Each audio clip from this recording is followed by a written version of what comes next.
Cersei's gown caught the dying light, capturing the last hints of sunset in crimson velvet stitched with gold.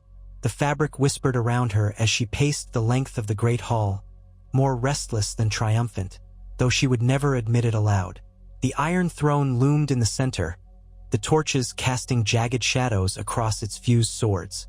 She paused to run her fingers lightly along the armrest, feeling the cold metal of its edges. After so many years of playing this game, of forging alliances, orchestrating betrayals, and sacrificing anything that stood in her way, Cersei Lannister was at last the uncontested queen of the Seven Kingdoms. The Red Keep was silent in a way it had never been before. The city had not yet fully recovered from the devastation wrought by war, and many of its narrow streets were still choked with rubble. The destruction left scars on King's Landing that would take years to mend. But beneath the hush, there lurked a tense vigilance, as if the entire capital held its breath. Cersei's victory had come at great cost. The Great War in the north had decimated armies, and Daenerys Targaryen's initial siege of King's Landing had left entire districts in ashes. Even so, Cersei had prevailed. She had done it not with the brute force of dragons or the noble oaths of knights, but with the cunning of a serpent in tall grass. She remembered how the final confrontation had unfolded. The battered forces of Daenerys, her dragons wounded after fighting the Night King in the north, arriving to claim the city. Stannis Baratheon had once tried and failed. Daenerys, too, had attempted to take what she believed was hers by birthright. Yet each time Cersei had stood firm. Even the arrival of Jon Snow, rumored king in the north and Targaryen by blood, had not been enough to shatter her will. Their alliances had proven frail. Their unity crumbled under the weight of old grudges and new betrayals. And in that fracture, Cersei found her opening. Now, in her solitude, she could finally taste the sweetness of victory, though it was tainted with the bitterness of all she had lost. Her children were gone. Myrcella, Tommen, and Joffrey. No mother should outlive her children, yet here she was, alive on the throne. Memories of them flooded her, reminding her that, if she was the victor, it was a triumph steeped in heartbreak. Her father, Tywin Lannister, would have approved of the victory but scorned the method. He had always believed that family was everything, but Cersei, in the end, had put power above all else. She could almost hear him, cold, cunning, proud, pointing out how precarious power could be, how easily it slipped through foolish fingers. But she was not foolish. She was queen. She let her gaze wander around the hall. The gold and scarlet banners of House Lannister were draped from the ceiling, bearing the lion sigil in radiant thread. The ground beneath her feet was polished marble, reflecting the faint outlines of those banners above. A hush had overtaken the city, though pockets of rebellion might still be festering. It was her task to dig them out. She had watchers and whisperers even now scouring Flea Bottom and beyond, searching for those who still cried Targaryen or prayed for the return of the Starks. Because the Starks, in all their battered pride, were not yet entirely broken. The North had bent once, but it was an uneasy bending. She let out a slow breath and turned to the row of guards flanking the hall. They stood rigid, eyes forward, silent as statues. She had replaced much of the former city watch with those loyal to her alone. Men with no scruples, men who had prospered by letting the city burn when necessary. Their loyalty was to the coin and the crown, and she held both. She ascended the steps to the Iron Throne, the chill of its metal meeting her hands. She perched there, regal and unyielding. She had always looked at this seat with equal measures of longing and dread. It was the cradle of power, but it was also a trap. Still, she had claimed it. Qyburn had once been at her side, a sort of twisted oracle who anticipated danger. But Qyburn was no more, having perished in the chaos of the final siege, caught beneath debris when a portion of the Red Keep collapsed under Dragonfire. Now she relied on other advisors, though none were as close as he had been. She missed his unwavering devotion to her cause, his macabre brilliance, even if she had always found his experiments unsettling. She had no illusions that the ones who replaced him had Qyburn's intellect or loyalty. But in the aftermath of her victory, she had few choices. She would cultivate new advisors. She would break and mold them to her will. A faint shuffle drew her attention to the hall's entrance.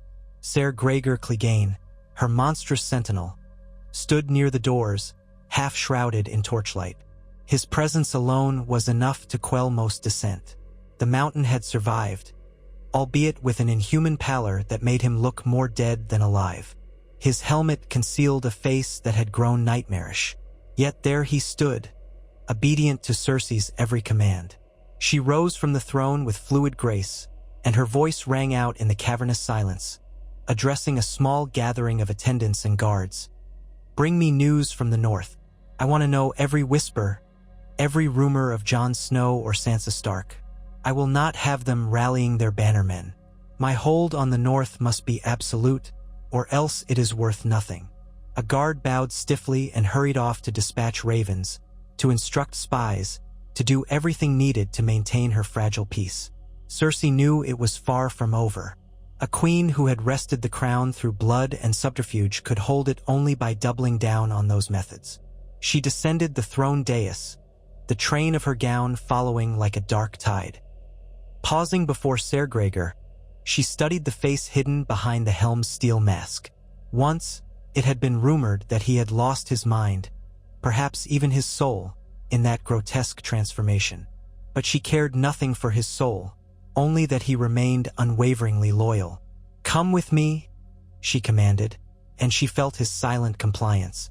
They walked through torchlit corridors, passing battered tapestries that had survived the war. Parts of the castle were still blackened from dragonfire. Others were merely scorched, the stones bearing cracks that wept dust. She would rebuild. The Red Keep was hers, all of it, and she would make it glorious again. The Lannister wealth, though diminished, was still considerable, and she had seized the gold once hoarded by the faith militant and by lords who had opposed her. She reached her private solar, pushing open the heavy door. Inside, candlelight flickered against the walls, warming the cool air of evening. There, atop a table, lay various maps. The north, the Riverlands, the Vale. Each was pinned with small carved lions, marking the points of strategic interest. More figurines stood for houses that she wished to keep track of.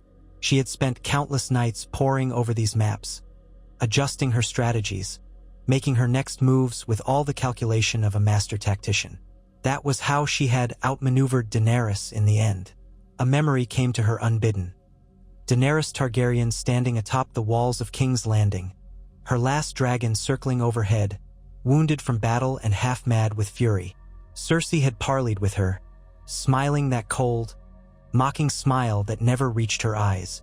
All around them lay the smoking ruins of the city. The Targaryen queen had demanded Cersei's surrender or else threatened to unleash fire and blood. But by then, Cersei's spies had already sabotaged crucial elements of Daenerys' forces.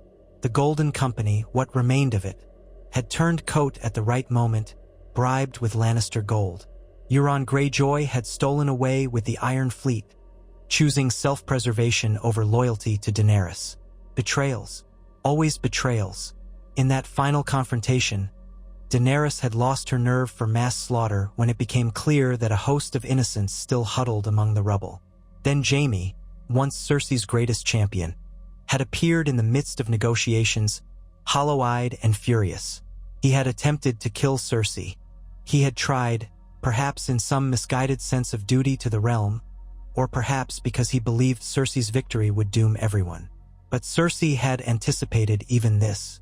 Ser Gregor had intervened, and Jaime Lannister had died with her name on his lips and sorrow in his eyes. She had not shed a tear. She had known that once Jaime began questioning her, once he turned away from her dark methods, he was lost to her. His betrayal stung, but she had grown accustomed to such pains.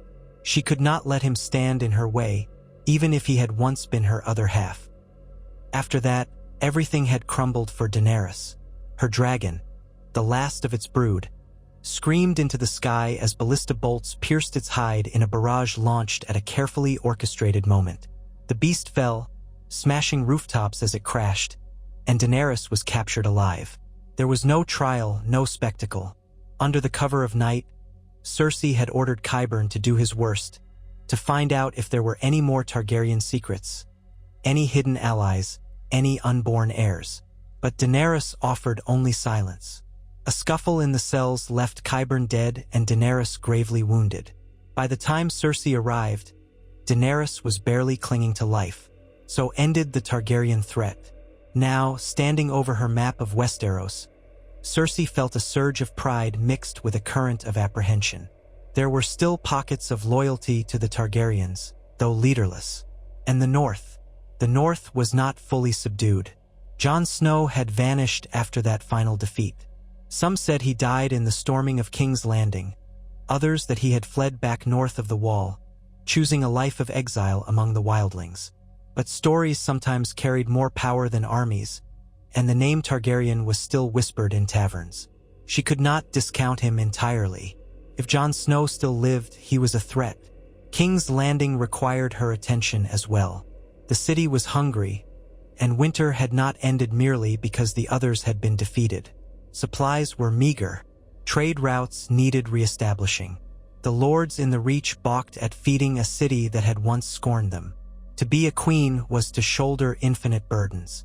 She had the throne, but she also had the weight of the realm upon her. She steeled herself with the knowledge that she would not bend. Not now, not ever. She had come too far. A soft knock announced the arrival of one of her new advisors. Anders Blackberry was a minor lord from the Crownlands, elevated to the role of Master of Whisperers after proving his cunning and loyalty. He had an unsettling habit of smiling too often, and Cersei did not trust the sincerity of that smile. Still, his network of spies had thus far proven effective. He bowed low, nearly touching his forehead to the floor, then straightened. "My queen," he began, his voice holding that cloying deference she had come to expect. "I have tidings from the north. It seems Sansa Stark has retreated to Winterfell, though she has precious few lords who still heed her call. The Vale stands neutral, as does the Riverlands, for now. But there are whispers of a rebellion brewing, perhaps led by what remains of House Stark's loyal bannermen." Cersei studied him, her face revealing nothing. "And what does our new Warden of the North say of these rumors?" She referred, of course, to Lord Roose Ruthermont, one of the northern lords who had been rewarded for aiding her cause at the tail end of the war, an opportunist who had turned coat on the Starks at a crucial moment. She had named him Warden, though in truth the title was almost laughable, for he held little real power in the north. Much of the region remained in disarray, with many houses leaderless and farmlands ravaged by war. Anders hesitated. "Our men in Winterfell report that Ruthermont struggles to assert his authority. Much of the north scorns him. There have been attacks on his holdings, small raids by armed men, loyal to House Stark or perhaps acting in secret vigilante groups. They withdraw quickly, but they spread fear. Ruthermont requests more troops." Cersei's gaze fell upon the carved lion figurines on her map. She moved one closer to the north of the Trident. "He will have them soon enough. I cannot allow the north to become a thorn in my side. Inform Ruthermont he must hold his ground until reinforcements arrive." Anders nodded, stepping forward gingerly. "There is another matter, Your Grace. The Iron Islands. With Euron Greyjoy gone, the power vacuum there has brought about all manner of disorder. Balon Greyjoy's daughter, Yara, once pledged for Daenerys, has not been heard from in some time. Reports suggest she has returned to the Iron Islands and is consolidating power again. She might be looking to break from the crown entirely." Cersei suppressed a sigh. The Iron Islands had always been unruly. If Yara Greyjoy managed to rally a fleet, she could become a nuisance. But the Greyjoys lacked the power to mount a serious invasion of the mainland, especially now that Euron's formidable ships had been mostly destroyed or claimed by pirates. "Let them squabble," Cersei said coldly. "Keep an eye on them. If they pose a threat to our shipping lanes, we'll crush them. Otherwise, let them fight among themselves." Anders bowed deeper. "Yes, Your Grace." When he left, Cersei was alone again with her maps and her secrets. The halls of the Red Keep might have been silent, but across Westeros, voices were rising. She could almost feel the shifting tides of power. She could not afford to rest on her throne, lulled by illusions of permanence. She must maintain the advantage she had carved out of the chaos. She must quell all who would oppose her. She approached the window, gazing down at the city. The last vestiges of twilight were fading into night, and the lights of countless fires sparkled below, as if the stars had fallen to nest in the winding streets. She reminded herself of her father's lessons. The lion does not concern itself with the opinions of the sheep. Yet Tywin had also taught that a wise ruler prevented the sheep from becoming wolves. She would carry both truths forward. Memories assailed her then, her children, their smiles, the way they had looked at her before the world tainted them. She thought of Tommen's gentle nature, how ill-suited he had been for the Game of Thrones. She remembered Joffrey's cruelty, unchecked and ultimately leading to his downfall. And Myrcella, sweet Myrcella, gone too soon. The legacy of House Lannister lay in ashes around her. Perhaps it was best. She would not share power with a child. She alone would rule. She allowed herself the luxury of a single tear, which she brushed away the moment it touched her cheek. She had no place for weakness now. Cersei felt the night deepen, and with it, the crackling in her soul that signaled she must act, must do something to fortify her rule. She swept from the solar, calling for servants and scribes, demanding missives be sent and ravens be readied. She would begin by shoring up her alliances in the Reach. The Tyrells were gone, exterminated root and stem, but their lands were fertile, their lords scattered or subjugated under new banners. House Tarly had once shown valor, though Samwell Tarly, the last scion, had retreated to the Citadel or beyond. The armies of the Reach might be harnessed again if she placed a strong and loyal family at the helm. She had to be careful. Her generosity would be measured and entirely self-serving. On a whim, she ordered a cask of arbor gold brought to her chambers. She would toast her plans before setting them in motion. As she walked, torches sputtered in the corridor, illuminating the stone walls that still bore the black streaks of soot. The Red Keep wore its wounds openly. She pressed forward, ignoring the chills that sometimes seized her in these darkened passages, remembering the carnage that had taken place here. She refused to be haunted by ghosts, living or dead. When she arrived in her private chambers, she dismissed her attendants. Alone, she removed her heavy gown, slipping into a simpler robe, then settled by the window with a cup of wine. She sipped, letting the dryness linger on her tongue. She let her mind roam over every threat and opportunity. The North, the Iron Islands, the Vale, the Riverlands, Dorne. That last name gave her pause. Dorne had retreated into isolation after the fall of House Martell. But Dorne was never fully subdued. Unbowed, unbent, unbroken, their motto rang in her head. They had lost Prince Doran, lost Elaria Sand, lost the bastard daughters. But the sands of Dorne had a way of breeding new serpents. She would have to see to it that no new threat emerged there. Still, for all the danger, she felt the thrill of control. She had more power now than even her father had in his lifetime. She had outlasted the Targaryens, the Baratheons, the Tyrells. She had claimed the realm and with it the destiny of her house. This was what she had always told herself she wanted. A chance to govern, to bend the realm to her will. The question that hovered in her mind, unspoken and unwelcome, was whether she possessed the cunning and cruelty to hold it together.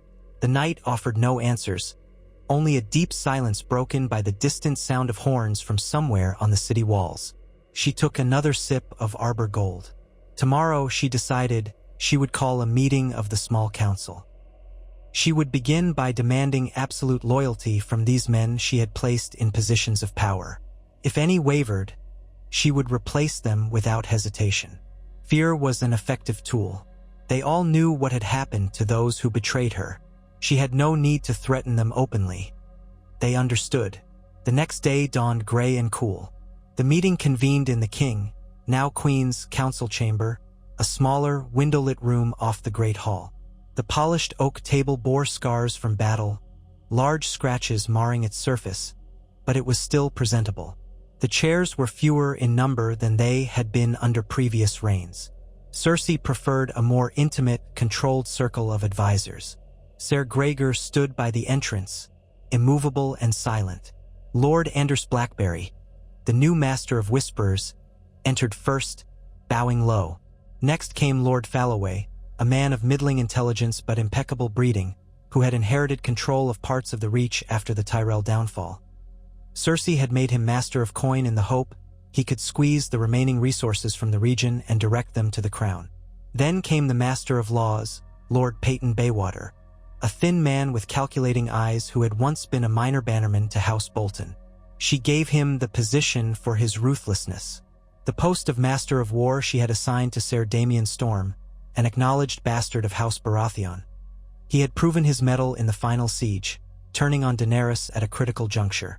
Cersei knew he had no illusions of legitimacy but hungered for power. She could use that. They stood until she seated herself. Then, at her nod, they settled uncomfortably in their chairs. The tension was palpable.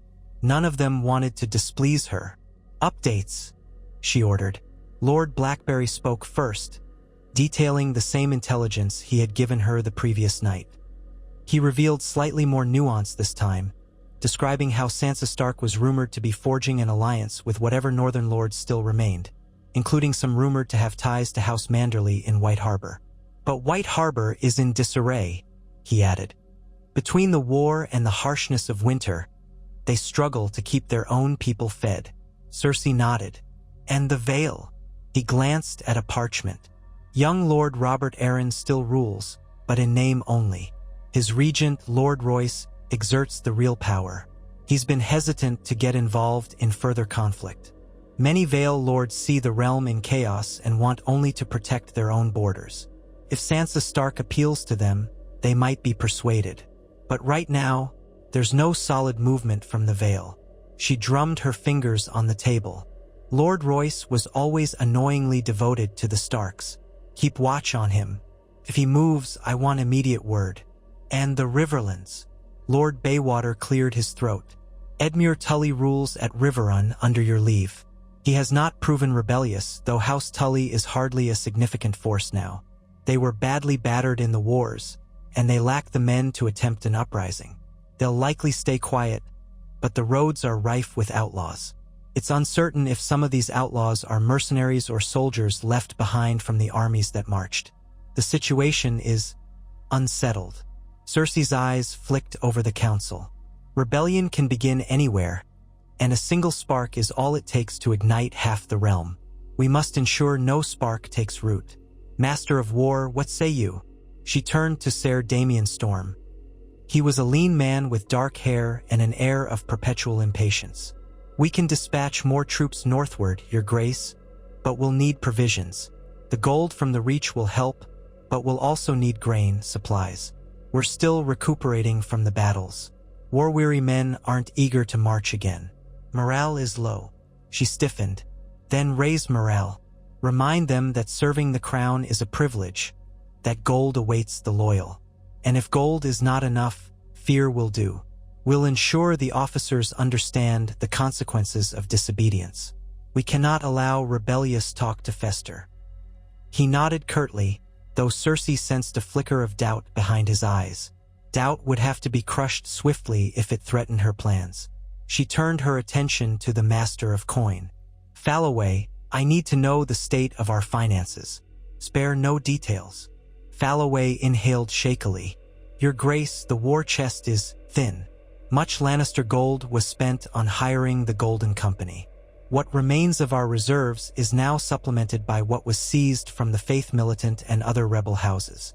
The Crown has debts to the Iron Bank of Bravos that remain outstanding. They are pressing for repayment. We have some time. While the realm is in upheaval, it's not in their interest to see you overthrown. Still, they will want their due eventually." Cersei's lips curled in distaste. The Iron Bank had funded the Targaryen invasion until Daenerys' fortunes soured. They were opportunists, caring only for returns on their investments. "Let them wait," she said sharply. "We will pay them in time, but only when it suits us. Use what gold we have to bolster the city and the army. We cannot have King's Landing starve. The people may hate me, but they will fear me more. However, if they starve, they have nothing to lose. That is not acceptable." Each man nodded, scribbling notes or adjusting parchments. Cersei felt a small flicker of satisfaction. She had the measure of these men.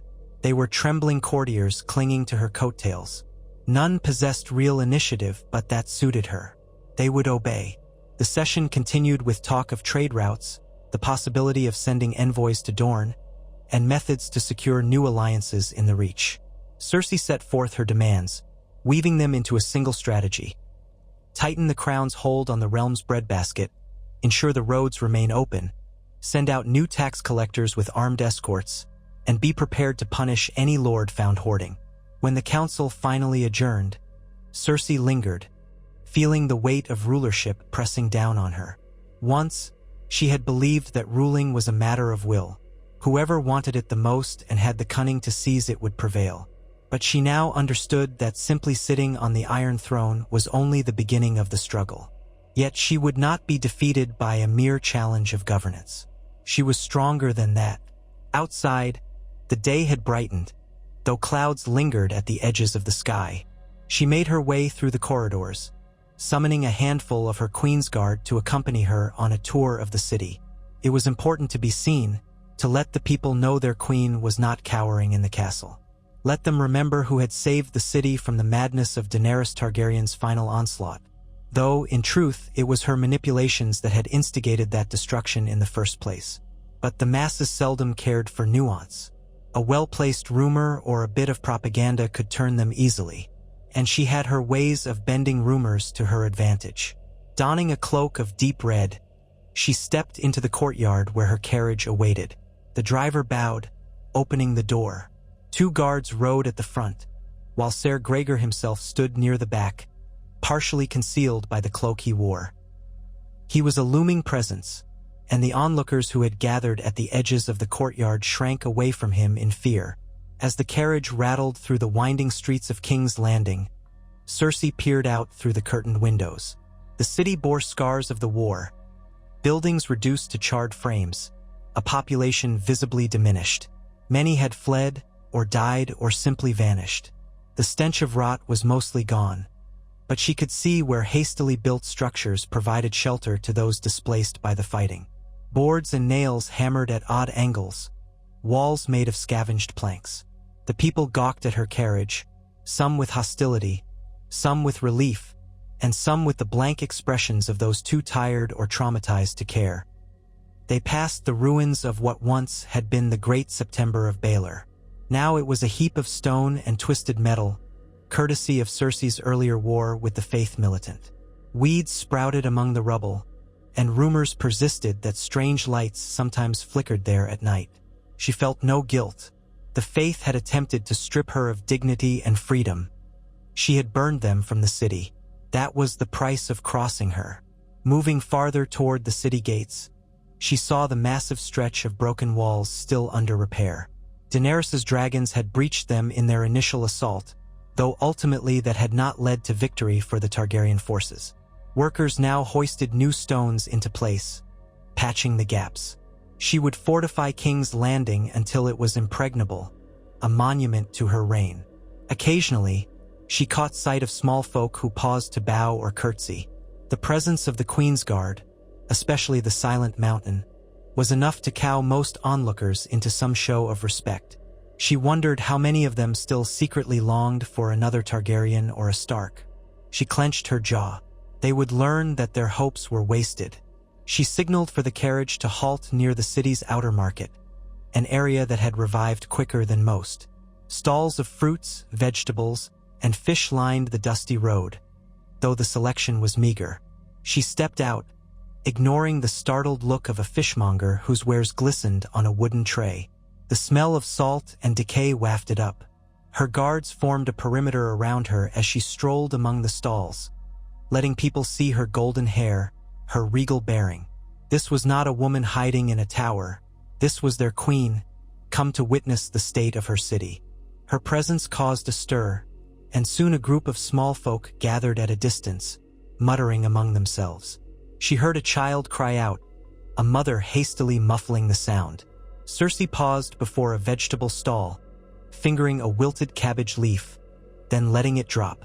The vendor, an older woman with leathery skin, sank into a trembling curtsy. "Your Grace," the woman rasped. We have fresh produce coming in soon from the Riverlands. Weather permitting." Cersei nodded curtly.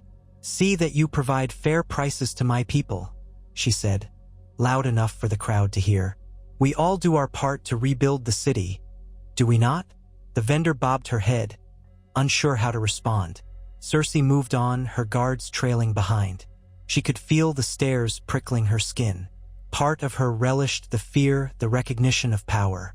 Part of her new fear was a fickle currency. If she pressed too hard, resentment would eventually boil over. But for now it was enough. Let them fear. Let them see their queen walk among them, unafraid. She made her way back to the carriage, satisfied she had done her due diligence for the day. The small council and the city had seen their queen. Now she had letters to write, orders to dispatch, and a realm to subdue. She would do it as meticulously as she had orchestrated every move thus far. By the time she returned to the Red Keep, the sky had turned a pale, watery blue. She took a private meal in her chambers, picking at roast duck and bread. Her appetite was never as hearty as her father's had been. Tywin Lannister had devoured his meals with cold efficiency. Cersei ate like a woman whose mind was always half-occupied elsewhere. She read the letters from across the sea, though none brought comfort. The free cities were in their own turmoil after the wars in Westeros. The Dothraki horde that Daenerys had brought to these shores had either scattered or been annihilated. Some roamed the countryside, raiding villages. She would have to deal with that, too, one day.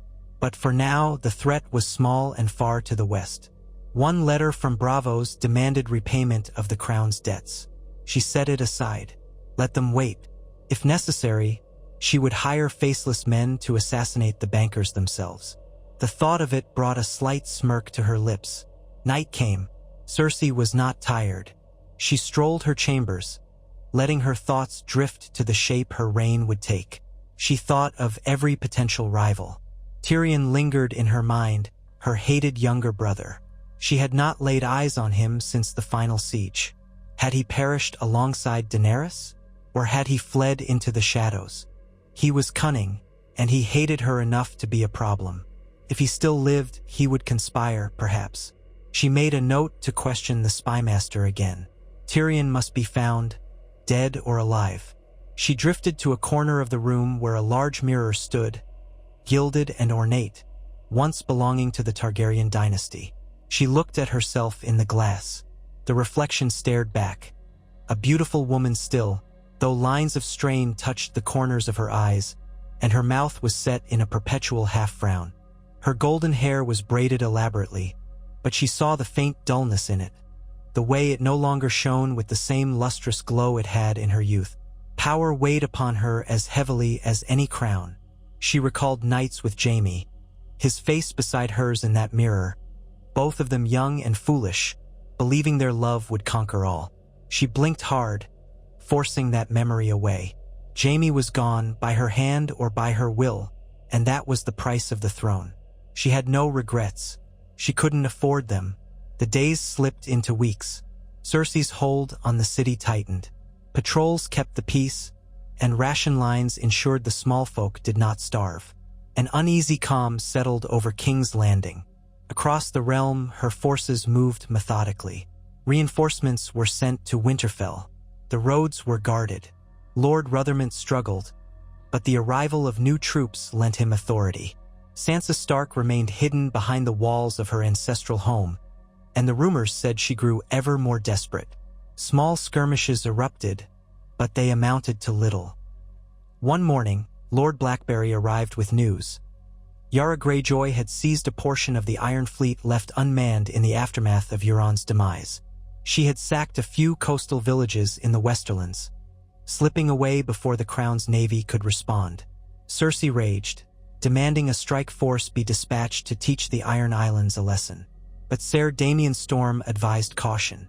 Resources were stretched thin, the men tired from the northern campaigns. Attacking the Iron Islands directly, with winter storms brewing, would be a costly endeavor. Cersei relented for the moment, furious but pragmatic. She ordered a naval blockade of Pike to starve the Greyjoys into submission. Ships flew the Lannister lion alongside the Baratheon stag of Ser Damian, a curious alliance forged by necessity. They patrolled the choppy seas, daring the Ironborn to come forth. As the weeks became months, Cersei found herself settling into the rhythms of rule. She held court twice a week, dispensing judgment on various matters. Petitioners came before her throne, some with legitimate grievances, others seeking her favor. She dealt with them swiftly, often harshly, letting the city know she was not inclined to show mercy. Some lords journeyed from afar to pledge their allegiance, hoping for royal appointments or land grants. She granted them sparingly, favoring those who had proven loyalty in the war. Her nights, however, grew restless. She dreamed of dragons and wildfire, of her children laughing in echoing corridors, their voices turning to screams. She would wake in a cold sweat, disoriented, then compose herself for the day's tasks. She drank more wine than ever, though she kept a clear enough head to handle state affairs. No one dared question her. Her courtiers flattered her, praising her resilience and her keen leadership. She had always been adept at seeing through such sycophancy, but she tolerated it. Fear was lonely. At least flattery filled the silence. And still no word of Tyrion. No sightings, no letters, no new corpse discovered in a gutter. It troubled her more than she admitted. If Tyrion lived, he would be plotting her downfall. He was the only man clever enough to unravel her from within. She reminded herself that he might well be dead, taken by the fires of war or executed by some soldier who recognized him. But the doubt remained.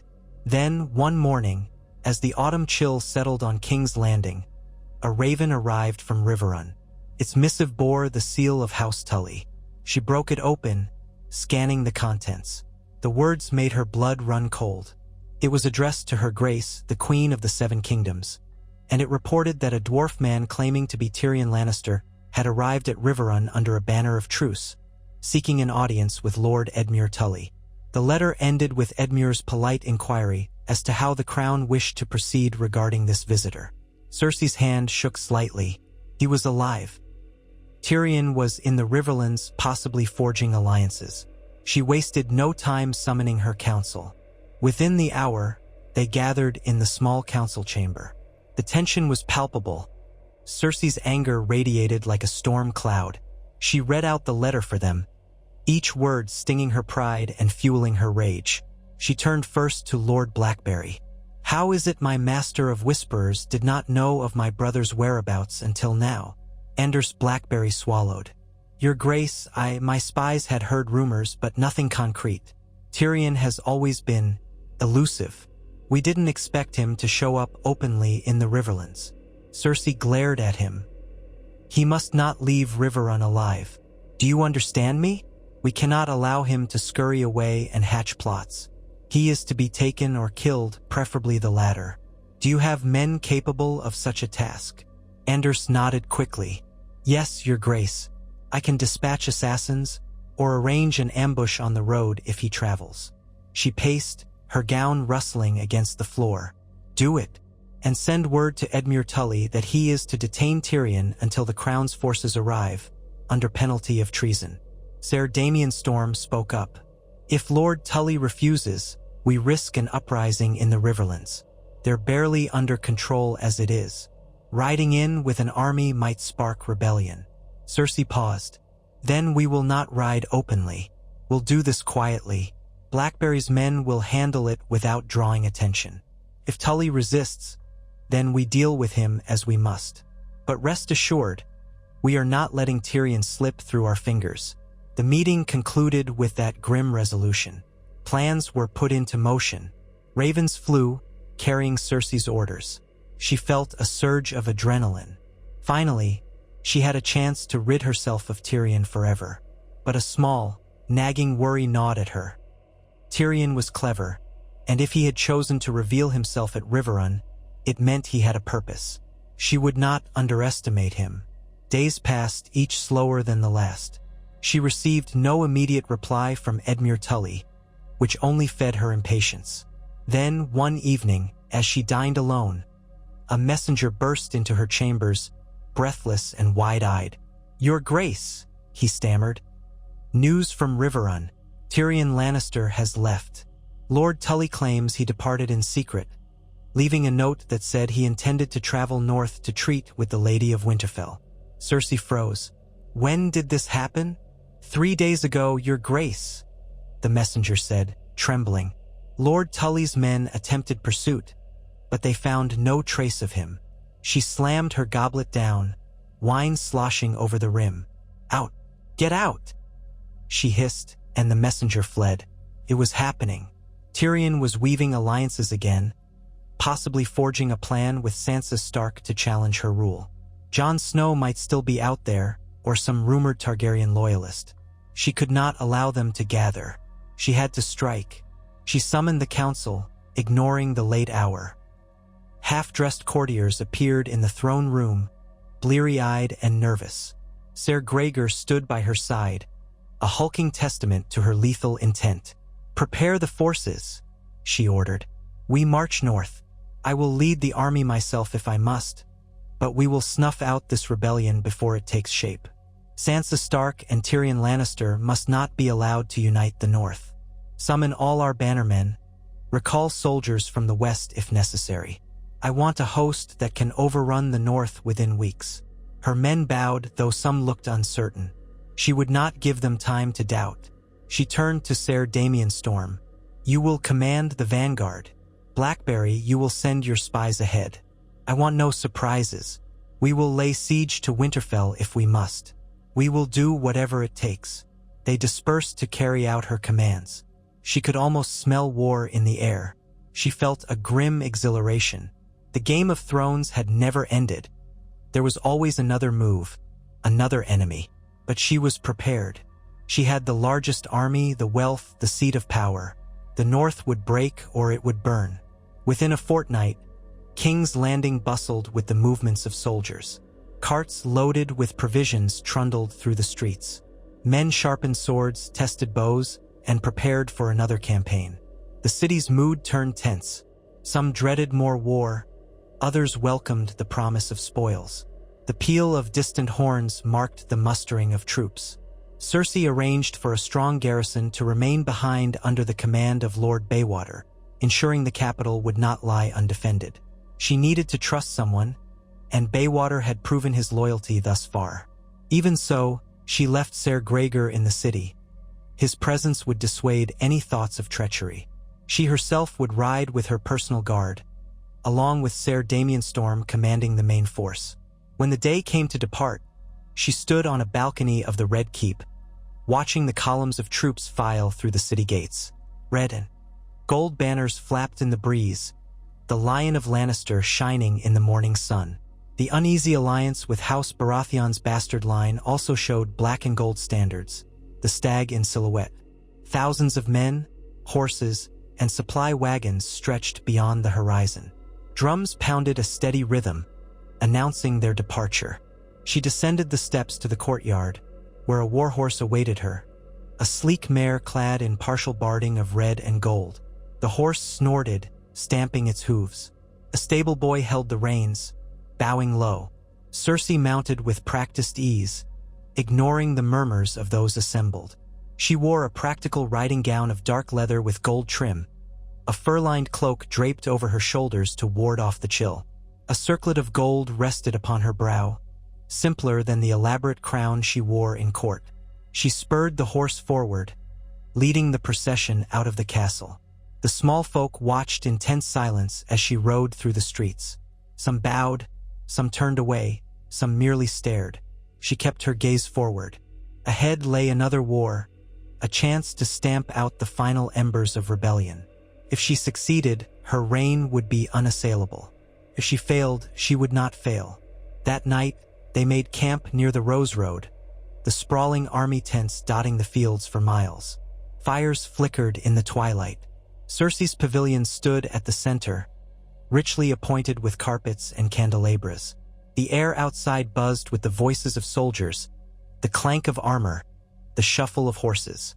Inside, she sat at a makeshift war table, Ser Damian Storm to her right, Lord Blackberry to her left. Maps of the north were spread out, detailing roads to Winterfell, possible choke points, known strongholds. She traced a route with her finger, from Moat Cailin up to Winterfell. "Moat Cailin is key," Ser Damian said. "If the North tries to block us there, we'll need to dislodge them. The bogs and narrow passages make it a death trap if defended properly. But our scouts say it's sparsely manned." Cersei tapped the map. "Tyrion and Sansa are not fools. They'll know we have to pass this way. Possibly they have a trap planned. We must be on our guard." Lord Blackberry cleared his throat. "My spies indicate that Lady Brienne of Tarth is in the north. She was once close to Sansa Stark. She's a formidable warrior, though hardly an army herself. Still, her presence suggests the Starks might have more skilled fighters than expected." Cersei recalled Brienne, the tall woman who had once served Renly Baratheon. Then Jaime. Her mouth twitched. Jaime had admired that woman's honor. It disgusted Cersei. "She won't stop our army," Cersei said, her voice dripping with disdain. "But be mindful if she appears on the battlefield. We do not underestimate formidable enemies." Night deepened and they continued to plan. The strategy was straightforward. March north, crush any resistance swiftly, take Winterfell and capture or kill Sansa and Tyrion. Cersei did not care which, so long as the threat was removed. Once Winterfell fell, the North would have no rallying point. They would bend the knee or freeze in the snows. Cersei slept uneasily in her pavilion, haunted by half-remembered dreams of her children and of a mocking imp's laughter. At dawn, she rose, dressed in warm leathers, and resumed the march. The columns snaked up the roads, day after day. The weather grew colder, and the land turned sparse. Villages along the route were silent or abandoned, some looted by retreating or roaming soldiers. The war had left no corner of the realm unscathed. They reached Moat Cailin under a slate-gray sky. The ancient fortress loomed above the swampy terrain, its towers crumbling with age. Scouts reported minimal resistance, no more than a handful of northern men stationed there. Ser Damian led a vanguard to flush them out. A brief clash ensued, swords clanging in the morning mist. Cersei watched from a distance as her soldiers overran the worn defenses. When the fighting ended, only a few northerners lay dead. The rest had vanished into the bogs. No prisoners to question, no sign of Tyrion. Cersei pressed on, her frustration mounting. She urged her men forward, crossing the neck, pushing deeper into the north. Winter's presence was undeniable now. Icy winds whipped at them, and patches of snow dotted the ground. Supplies grew precious. Foraging yielded little in this barren landscape. Morale slipped. She tightened discipline, ordering harsh punishments for deserters or thieves. Fear would keep them in line.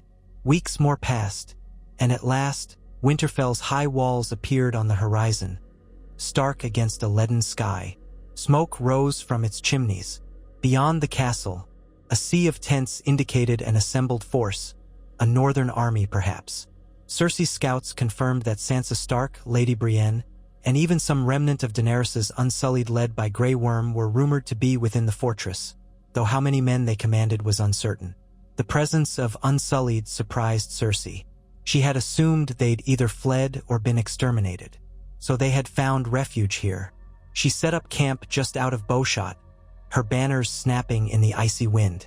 She studied Winterfell's battlements, recalling the last time she had been in the north, which was years ago, under entirely different circumstances.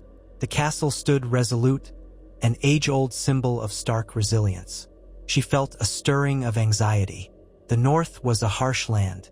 Wars here were not easily won by outsiders. Yet she was no mere outsider. She was queen of the Seven Kingdoms. Her war council convened in her tent. The mood was grim but resolved. They discussed siegecraft, the possibility of storming the walls, or luring the defenders into open battle. Cersei's preference was to crush them quickly, but the North's defenders might simply hunker down. Storming Winterfell would be costly. Still, she could not linger here indefinitely. Supply lines were stretched.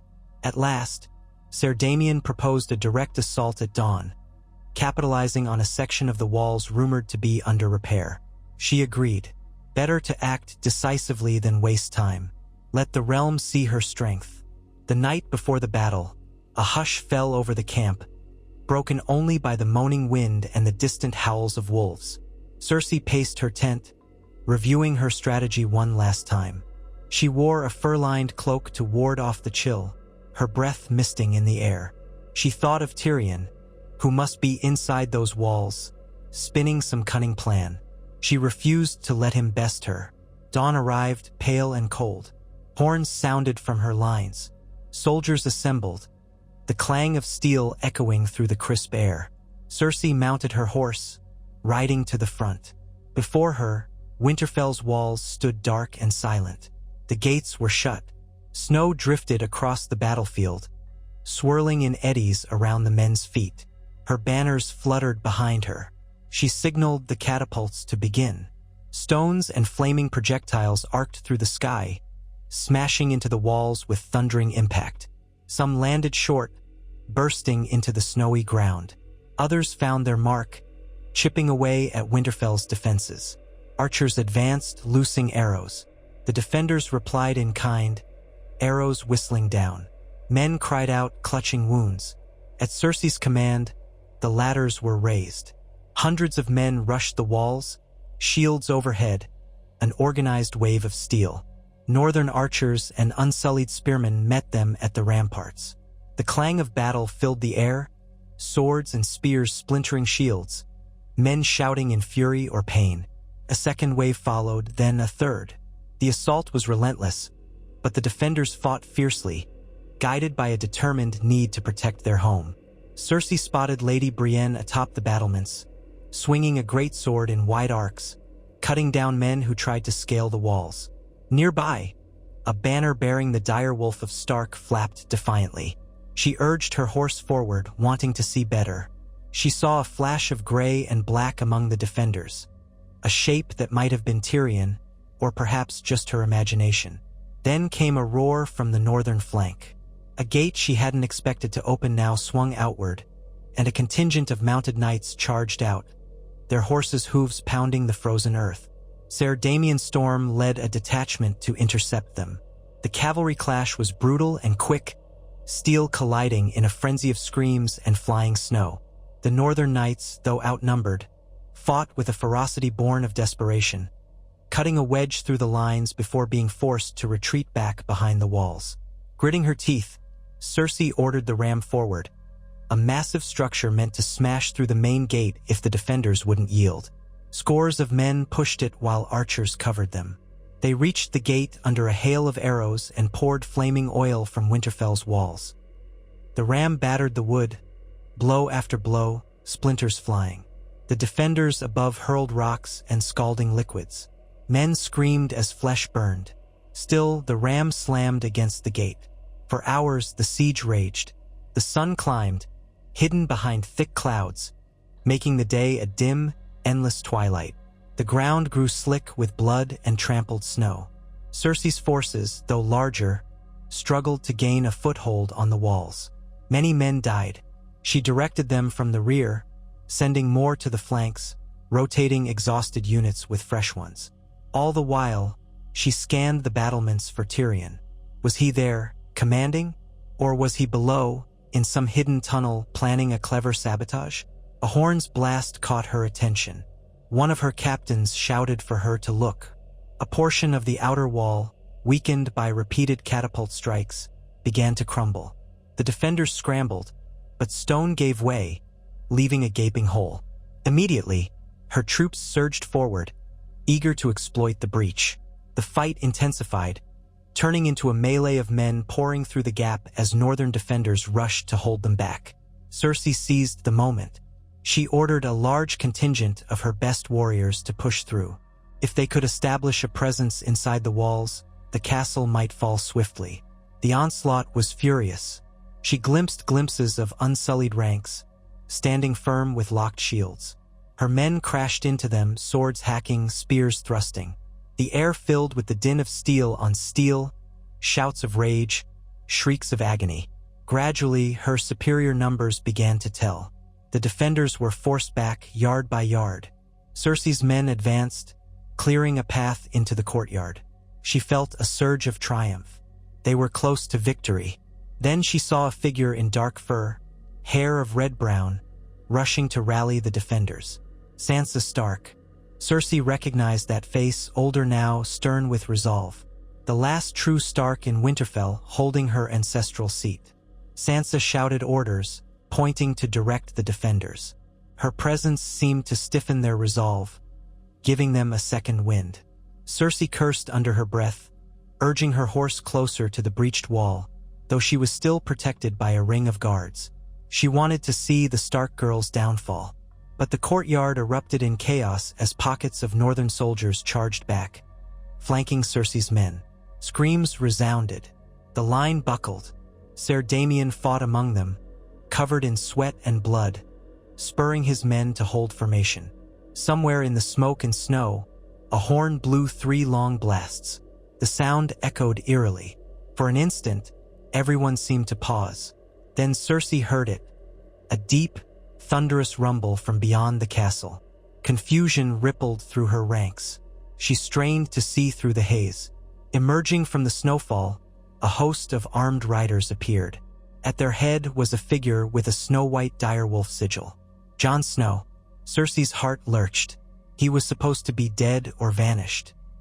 But there he was, leading a fresh force of wildlings and northern bannermen.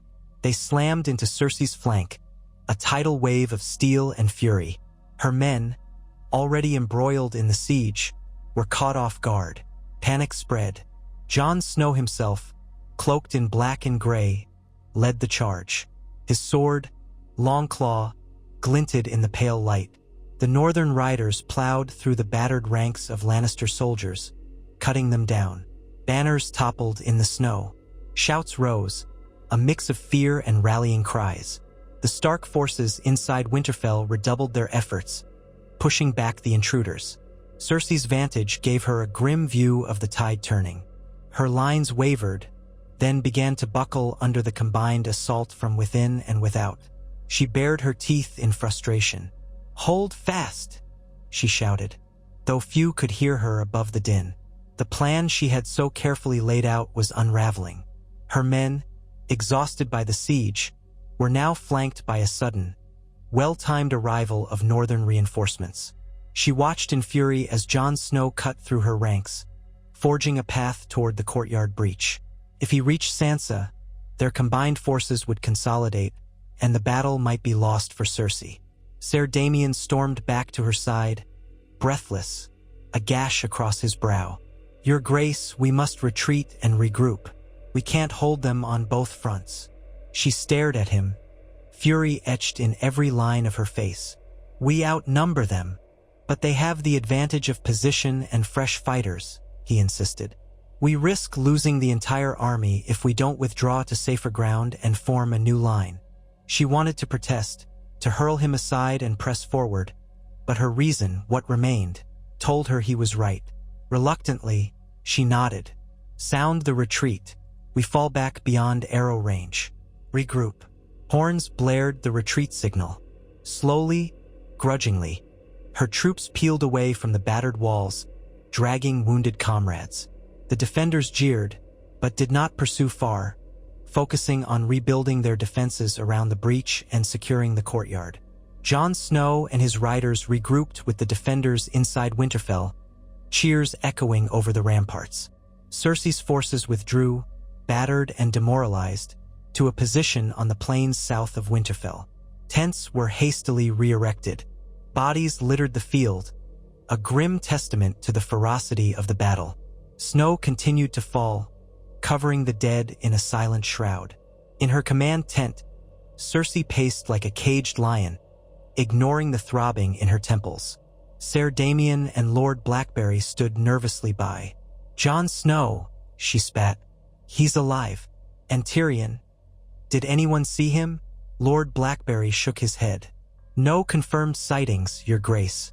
But if Jon Snow is there, it stands to reason Tyrion is with him. Or at least allied in some capacity." She clenched her fists. "This changes nothing. We will starve them out if we must. We have enough men to maintain a siege."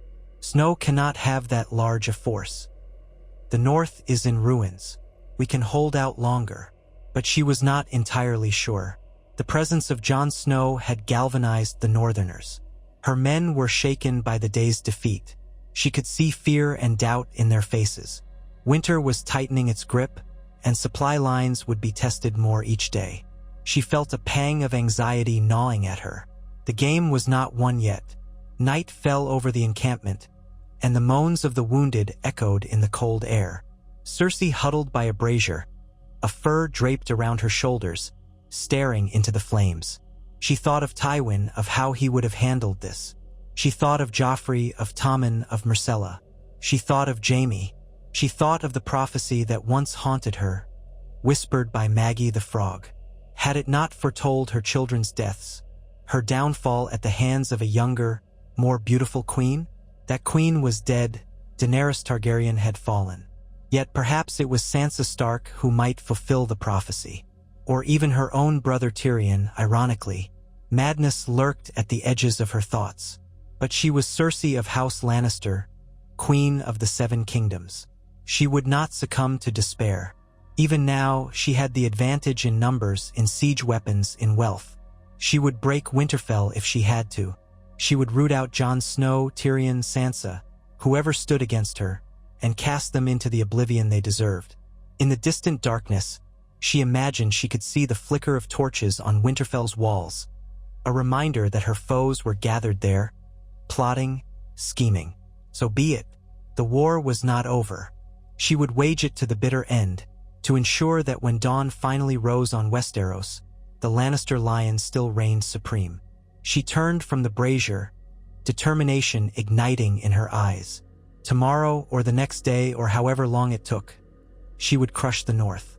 She would tear down Winterfell's ancient walls if need be. She was the winner of the Game of Thrones, and she would let no one, no prophecy, no brother, no Stark, take her crown away. Far away, hidden behind those walls, Sansa Stark, Jon Snow, Tyrion Lannister, Brienne of Tarth, and the remnants of Daenerys' dream of a better world prepared themselves, equally resolved. The snows came heavier, each flake a small, silent promise that winter, in all its pitiless fury, would decide the fate of kings and queens alike. If Cersei wanted to claim absolute victory, she would have to wrest it from the jaws of the cold and the hearts of those who refused to yield. And so the siege of Winterfell began, the realm's destiny hanging in the balance, a testament to the truth that in Westeros, no victory is ever truly final. And the lion's roar, though loud, would meet the howling winds of the north head-on, uncertain and unrelenting, with the gods old and new watching to see whose resolve would break first. Cersei rose before dawn, roused from a fitful sleep by the howling wind that raked the plains south of Winterfell. The canvas walls of her pavilion shuddered under the onslaught of winter's breath, and she wrapped herself in furs as she stepped outside.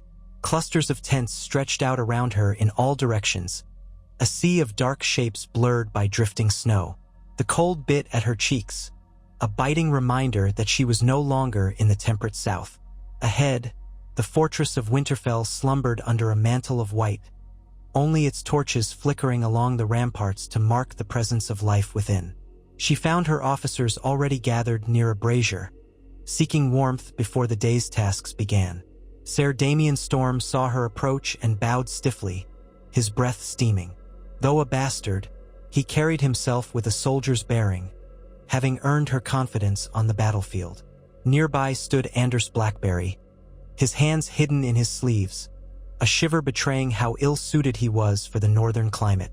Several other captains waited respectfully, faces drawn and pale. The mood was solemn. They all knew that each day's delay in seizing Winterfell worsened their odds of final victory. Cersei spoke first, her voice muffled slightly by the thick scarf she wore. "Any movement from within the castle?" She glanced toward Ser Damian, who had the look of a man who'd been up most of the night. He shook his head. "They seem content to hold.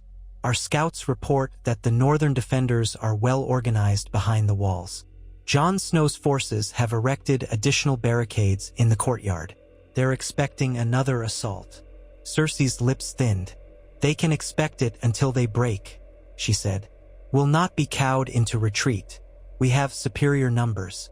Their reinforcements cannot match our might in open battle." Anders Blackberry cleared his throat. "My queen, the men are wary. This cold saps morale. We've had no success tempting any lords of the north to betray Sansa Stark. They hold to her, especially now that Jon Snow has reappeared. Our lines of supply from the south are also under threat from scattered raiders. We lost 2 supply wagons in the last week." "Then send escorts," Cersei snapped. "I will not have us starve while we wait for Winterfell to bend." She could feel her patience fraying. The memory of their first disastrous assault pricked her pride like a needle. She had been so sure that sheer force of arms would topple the Starks. Instead, Jon Snow's arrival had turned what might have been a swift victory into a protracted stalemate. She dismissed the group and took a grim breakfast of hard bread and watered wine inside her pavilion. Every sip tasted bitter, as if the north itself had spoiled her drink. She felt a sense of isolation here, far from the Red Keep with its echoes of stone corridors and flickering torches. Even the air in King's Landing had carried the tang of the sea, whereas here, the wind that swept from the icy heights of the far north felt like the breath of death itself. When daylight came, though the sun remained hidden behind steel-gray clouds, she ventured to a vantage point on a low rise not far from the camp's perimeter. From there, she gazed upon Winterfell, its high walls crusted with snow, banners of the direwolf snapping in the wind. The scars from the previous assault were still visible. A collapsed section of rampart hastily reinforced by the defenders with wooden beams and sharpened stakes. She could see a few shapes patrolling that area, their outlines blurred by the swirling snow. They had braved Dragonfire in the past, outlasted the Night King, and now braved her siege. The Starks, it seemed, were stubborn to a fault. But she was Cersei Lannister. She was the victor of the wars that had ravaged the rest of Westeros. She would not leave these frozen wastes until Winterfell knelt or fell into ruins. She felt a presence behind her. Turning, she saw that Ser Damian had followed her, accompanied by a pair of Lannister guards. She beckoned him closer. "You disapprove of another frontal assault," she said without preamble. His scarred face did not betray fear, only a frank weariness. "We saw how dearly the last one cost us. They fight like cornered wolves, my queen. Each man among them is worth 2, maybe 3 of ours. If we push the same way again, we might break them, or we might lose more than we can afford." She studied him with cool eyes. "Then you suggest we do nothing? Wait them out." Ser Damian hesitated. "I suggest we fortify our siege lines, cut off any possibility of resupply, and let winter do most of the work for us. Time is an ally if we can keep our men fed and disciplined while they starve behind those walls." Cersei glanced at Winterfell. Smoke rose from its chimneys, so faint it nearly merged with the gray sky. "They have some stores," she said softly. "But do they have enough for a long siege? The castle's granaries are rumored to be large. They stored up for the war against the dead, did they not?" He nodded. "Yes, but that war took its toll. They fed thousands back then. No doubt their stores are greatly diminished, especially if they harbor unsullied and wildlings within." She weighed her options. A direct assault appealed to her pride, to break the gates and crush any who stood in her way. But she had learned caution. She still reeled from the memory of the first attack when she had believed herself close to victory, only to see a cavalry charge from Jon Snow smash her lines. A siege of attrition was a surer path, if she could ensure her own army stayed intact, well-provisioned and loyal. Still, each passing day gave Tyrion Lannister time to plot something cunning if, indeed, he was here. She exhaled, her breath a pale cloud in the frigid air. "Very well. We seal Winterfell in ice and blood. Let no one enter or leave without my command. If they dare sally forth, we cut them down." Ser Damian nodded, relief evident in the set of his shoulders. "I'll see to the siege lines, your grace." She let him go, turning back to the walls. Something stirred in her memory. Flashes of her father's sieges, how Tywin Lannister had once ravaged the Riverlands, starved his enemies, broken them. She would be her father's daughter in this. She would see House Stark undone. Over the next week, the Lannister forces spread out around Winterfell, fortifying a rough perimeter of earthen ramparts and sharpened stakes. Guards patrolled at regular intervals, and a series of watchfires were kept lit, forming a ring of faint orange glows in the endless white of the northern landscape. Trapped behind the walls, Sansa's defenders found their typical supply routes blocked. Any riders attempting to slip out under cover of darkness discovered Lannister scouts or mounted outriders waiting. But winter pressed its advantage on both sides. The days grew shorter, the nights a deep freeze. Snow fell in thick flurries, piling up on tents and collapsing some under the weight. Cersei's men complained of frostbite and hunger. More than a few grew sick in the damp cold. Cersei ordered strict discipline, the distribution of rations, and warm fires for the officers. The rank-and-file soldiers huddled in close quarters, forming pockets of camaraderie or discontent.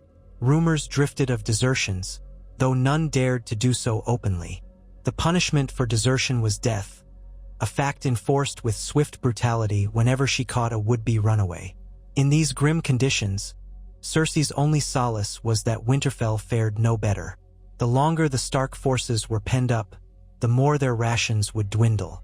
Sansa and Jon might wear resolute faces, but they could not conjure food from thin air. The stables would be emptied. Eventually, desperation would set in.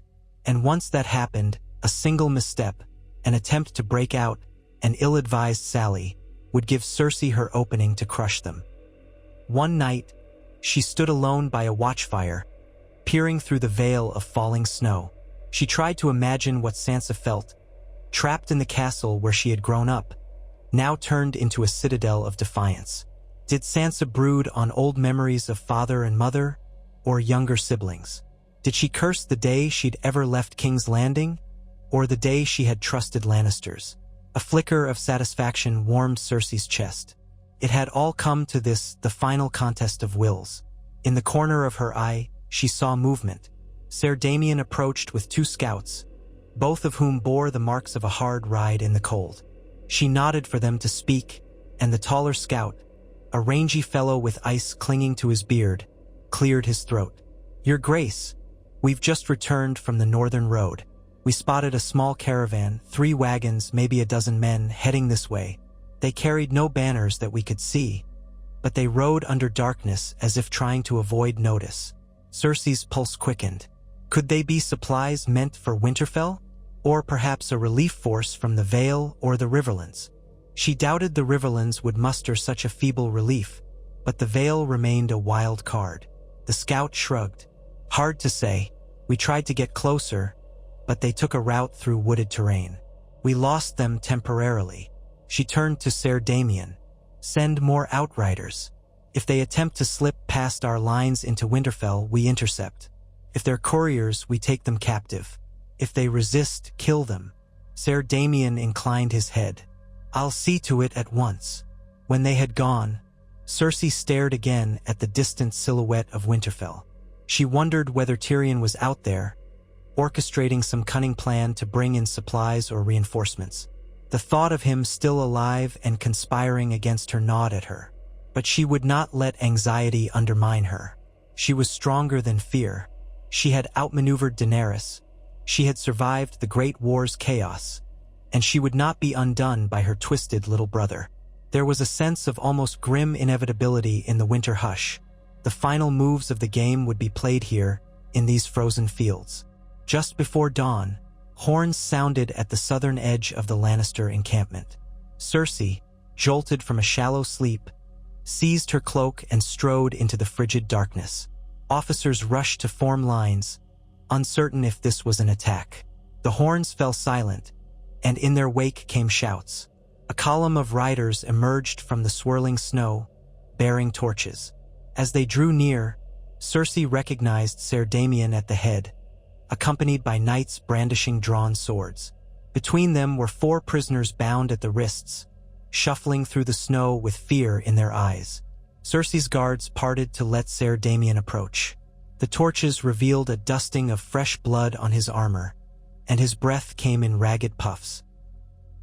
He reined in his horse, swinging down with a practiced dismount, and saluted stiffly. "Your Grace, we intercepted the caravan. It was a relief party from White Harbor. What remains of House Manderley's men, I suspect, though they wore no sigils. They had crates of dried fish, salted meats, some grains. Enough to help Winterfell hold a bit longer." Cersei's gaze flicked to the wagons, which were now drawn up behind Damien's group. Indeed, she saw barrels and sacks piled high. Supplies, a fraction of what Winterfell needed, perhaps, but any small advantage could prolong the siege. "You have done well," she said quietly. "What of the rest of them?" "Dead," Ser Damien replied without remorse. "These 4 surrendered when we cut down the rest." She studied the prisoners. 2 were plainly guards or soldiers, one an older man with a hawkish nose, the other a youth trembling in the cold. The third looked like a servant, and the fourth was a bearded man who might be a low-level officer or minor lord. She saw defiance in his eyes. Cersei stepped closer. "Who commands you?" The bearded man spat at the snow, refusing to speak. One of the guards started to raise his hand to strike him, but Cersei held out a gloved palm, stopping him. She let the silence stretch, the cold intensifying the tension. At last, the man's lips curled in a sneer. "We serve the North," he said, "not some southern tyrant." She lifted her chin, ice glittering in her voice.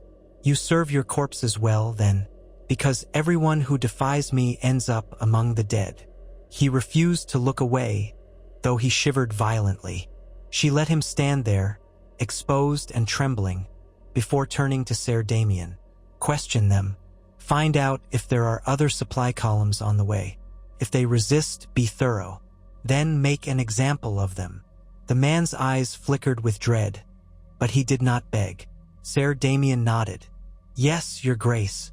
Cersei swept back to her pavilion, leaving the prisoners to their fate. She did not relish brutality for its own sake, but she had learned from Tywin Lannister that fear was a powerful ally, especially against those who would otherwise never yield. Perhaps once, there had been a time she wanted love or at least respect from the realm. No longer. It was fear that kept men in line, fear that had brought her the crown and kept it on her head despite half the world rising against her. Word soon spread through the camp. The attempted supply run had failed. Another day without relief for Winterfell. Another day in which her blockade grew tighter. Yet the days that followed brought no easy triumph. Snow piled in drifts, the temperature plummeted further, and more of her men fell ill. She ordered fires built in ditches, tents reinforced, but conditions remained dire. The impetus to hasten the siege rose. If this wore on for too long, she risked her own army fracturing under the misery of the northern winter.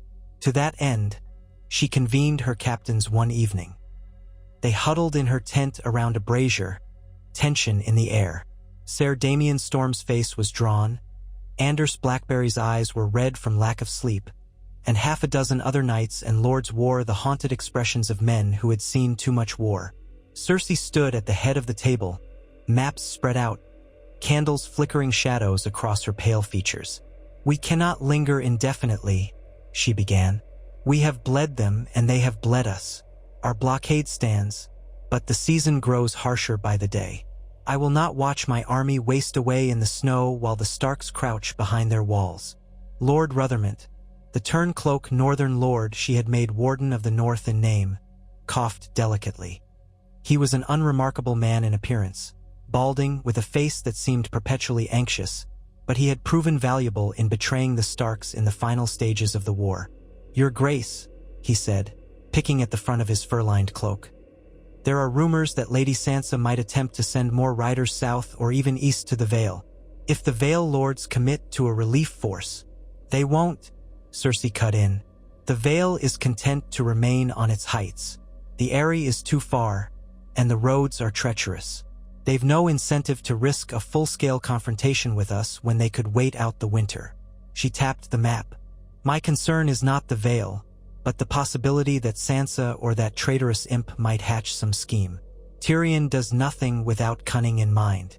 Anders, have your whispers gleaned anything?" Anders Blackberry shook his head miserably. "Nothing concrete, my queen. My men have tried to infiltrate the northern lines, but the cold and the watchful eyes of Stark bannermen make it nearly impossible. There are rumors that Tyrion moves behind the scenes, reorganizing the castle's defenses, or that he's simply ill and bedridden, or that he's not there at all. The rumors are as thick as the falling snow. Her jaw tightened. She hated uncertainty. "Very well," she said at last, forcing her tone to remain calm. "We will hold the siege a while longer, but we must be prepared to strike whenever they show weakness. Keep me informed." When they filed out, she was left alone with her thoughts, the brazier's warmth unable to chase away the chill that gnawed at her bones.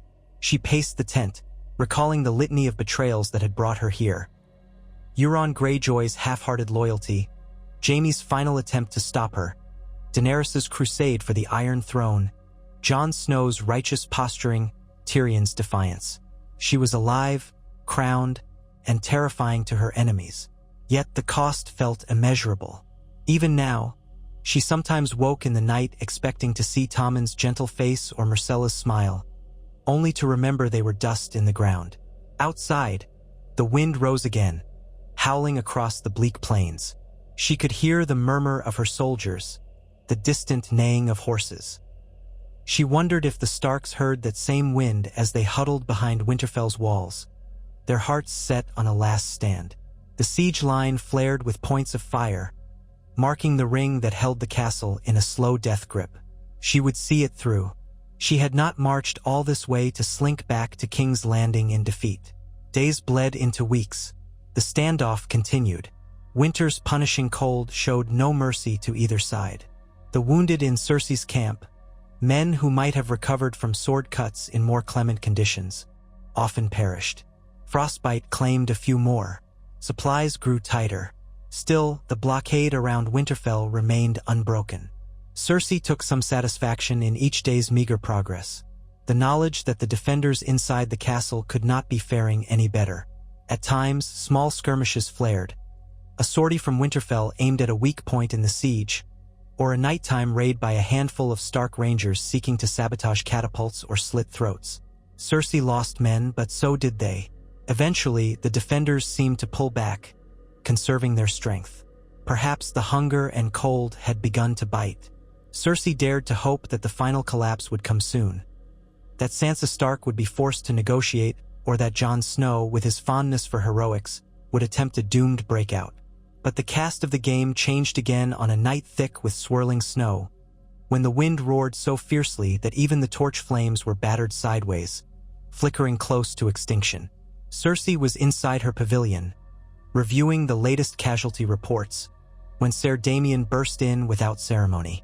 A swirl of frozen air followed him, setting the tense lamps sputtering. "What is it?" Cersei demanded. He was so out of breath it took him a moment to speak. "Our outriders spotted torches on the horizon, an army marching from the west. We believe it may be a force from the Iron Islands or a group of northern rebels." Hard to say. Cersei felt a twist of dread. Yara Greyjoy? She had heard rumors that the Ironborn were regrouping, but it had seemed improbable they would come to the north in winter, unless they had allied with Jon Snow in some desperate hope of toppling her. That notion sent her mind spinning. Alternatively, it could be some rogue band of northern clans or even bandits seeking loot. She could not simply ignore it. She donned a cloak, stepped out into the tempest. The camp was in uproar, men stumbling through the snow to form defensive lines or gather at vantage points. Through the howling wind, Cersei could see a faint glow far off, flickering as if carried by many torches. The shape of it, spread wide across the plains, suggested a considerable number. She ground her teeth. The world seemed determined to hurl one challenge after another at her. An hour later, frantic messengers arrived with clearer reports. It was indeed a host moving under the banners of House Greyjoy, but also carrying the sun and spear sigil of Dorne. Cersei listened in astonishment as the messenger relayed the details. The Ironborn had apparently landed on the western coast, made a march inland, and now advanced on Winterfell from the west. But why Dorne? Had some new Dornish lord allied with Yara Greyjoy? Or was this a splinter faction?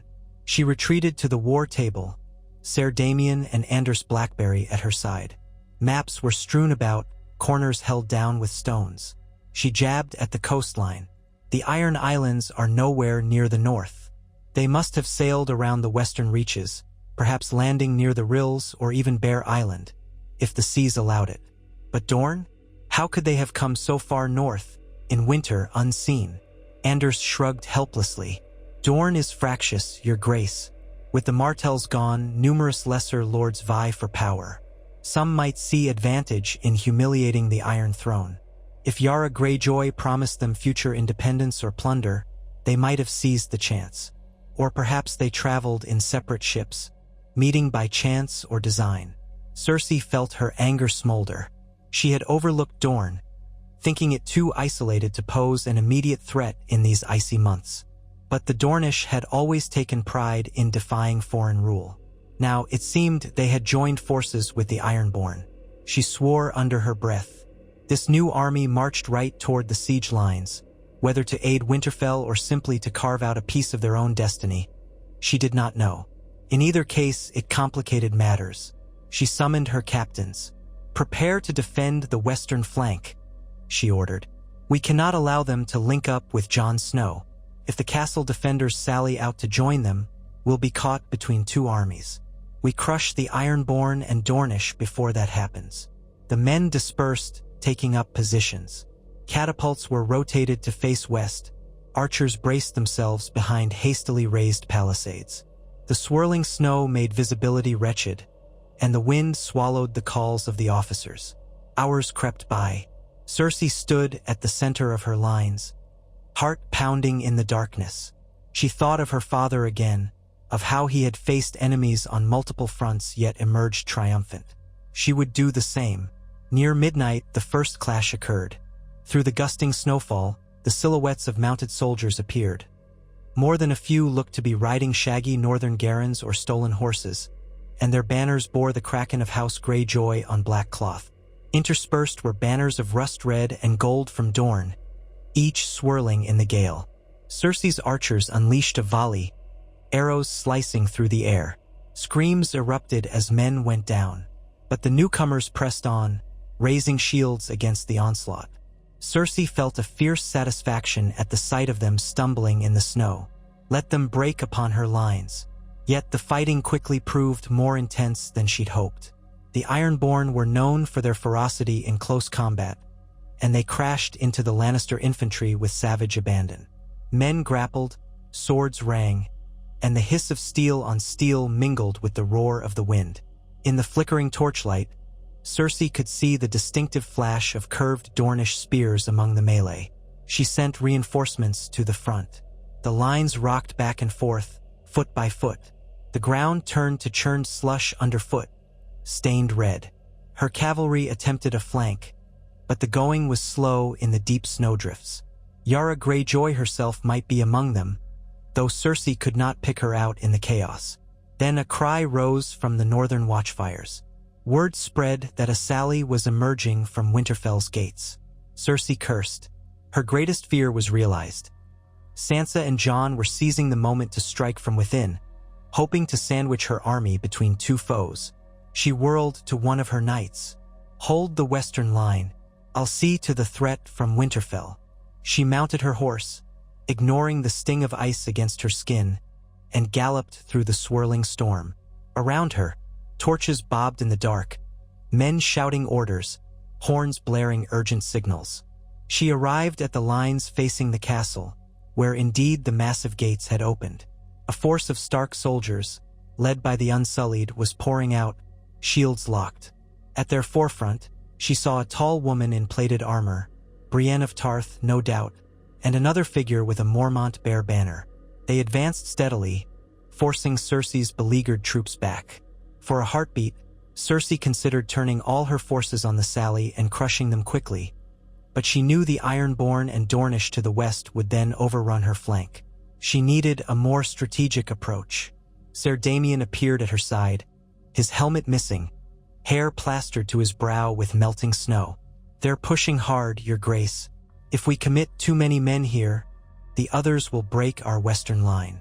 "Then commit half," she snapped, "and signal the rest to circle around." We make sure these northern fools regret leaving their walls.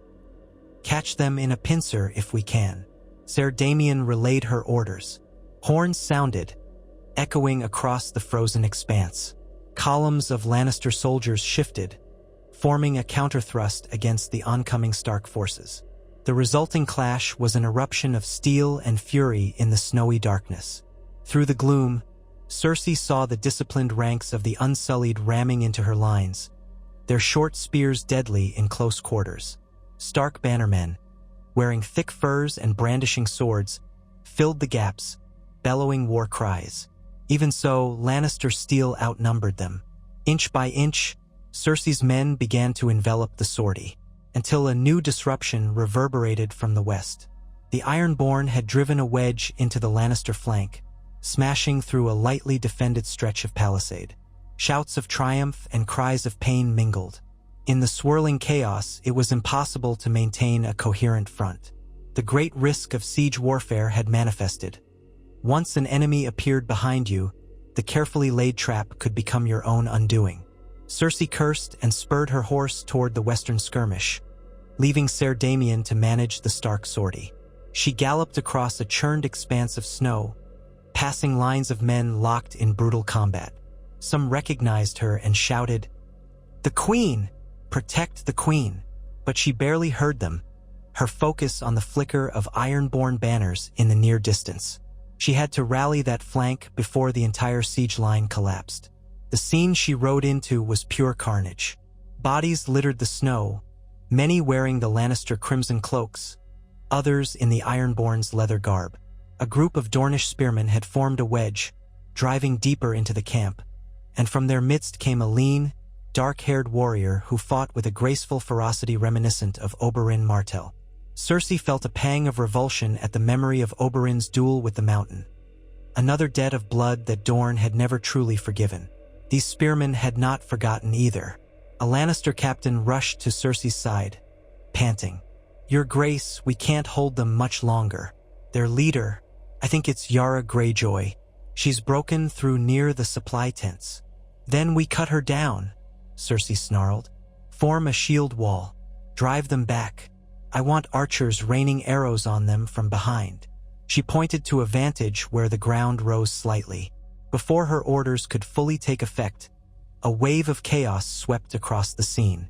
A group of Ironborn dashed for the supply wagons, setting them aflame. The dry timbers caught quickly, and orange tongues of fire licked at the night sky. Swords flashed in the ruddy glow. The stench of burning canvas filled the air. If the Ironborn managed to destroy too many of her supplies, it could spell ruin for the siege force. Cersei's horse skittered sideways, panicked by the flames and the clash of steel. She yanked the reins, forcing it forward. Ahead, she glimpsed the figure of a woman with cropped dark hair, wearing mismatched armor, hacking her way toward the heart of the camp. Yara Greyjoy, presumably. Several of Cersei's men tried to bar her path, but Yara moved with lethal precision, driving a curved sword into one soldier's gut and slashing another across the throat. She fought like a storm incarnate, as if fueled by the Iron Islands' tradition of reaving and pillaging. Around her, Dornish spearmen supported the assault, jabbing at any Lannisters who got too close. Cersei, sensing an opportunity, beckoned a squad of knights. "Come with me." She spurred her horse, cutting around the flank in an effort to encircle the intruders. Her knights followed, the thunder of hooves muffled by the snowdrifts. Flames crackled, illuminating Yara's contingent from behind. Swords glinted. The clang of steel rang out. Cersei's knights charged, smashing into the Ironborn with a sudden, decisive impact. Horses trampled men, lances struck with punishing force. Yara was forced to pivot, raising her sword to fend off the onslaught. For a brief moment, Cersei saw Yara's face, set in a snarl. Their eyes met across the swirl of battle. Then Yara lunged aside to avoid a knight's lance, rolling through the snow with surprising agility. She came up swinging, severing the knight's leg at the knee. The man toppled, screaming. Another knight aimed a slash at Yara, but a Dornish spearman impaled him mid-swing.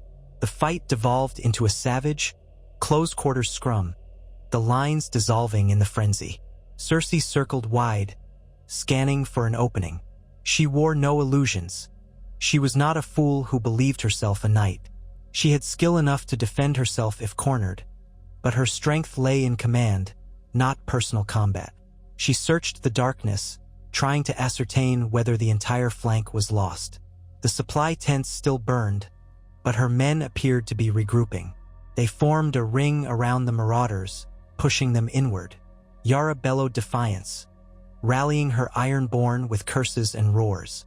Suddenly, a rider burst in from the side, scattering Cersei's knights. He wore the swirling red and gold of Dorne but carried a shield black as night. He slammed into the ring of soldiers, cutting down a Lannister man-at-arms in a flurry of sparks. Cersei recognized him as well. A distant cousin, perhaps, of the Sand lineage or some new Dornish champion. She watched, heart pounding, as he and Yara worked in tandem, trying to cut a path out of the encirclement. They nearly succeeded until a flight of arrows whistled in, loosed by Lannister bowmen from behind a row of wagons. The Dornish champion took 2 shafts to the chest and toppled with a strangled cry. Yara's face twisted with fury as she realized she was now trapped. With a final slash, she drove back a Lannister soldier and whirled to run. But a lance caught her in the side, and blood splashed across the trampled snow. She staggered. One of Cersei's knights seized her arm, yanking her off balance. She fought like a rabid beast, kicking and twisting, but the wound sapped her strength. In moments, 6 men had subdued her, pinning her arms. The remaining Ironborn and Dornish were pressed to the ground, those who lived forced to yield or die.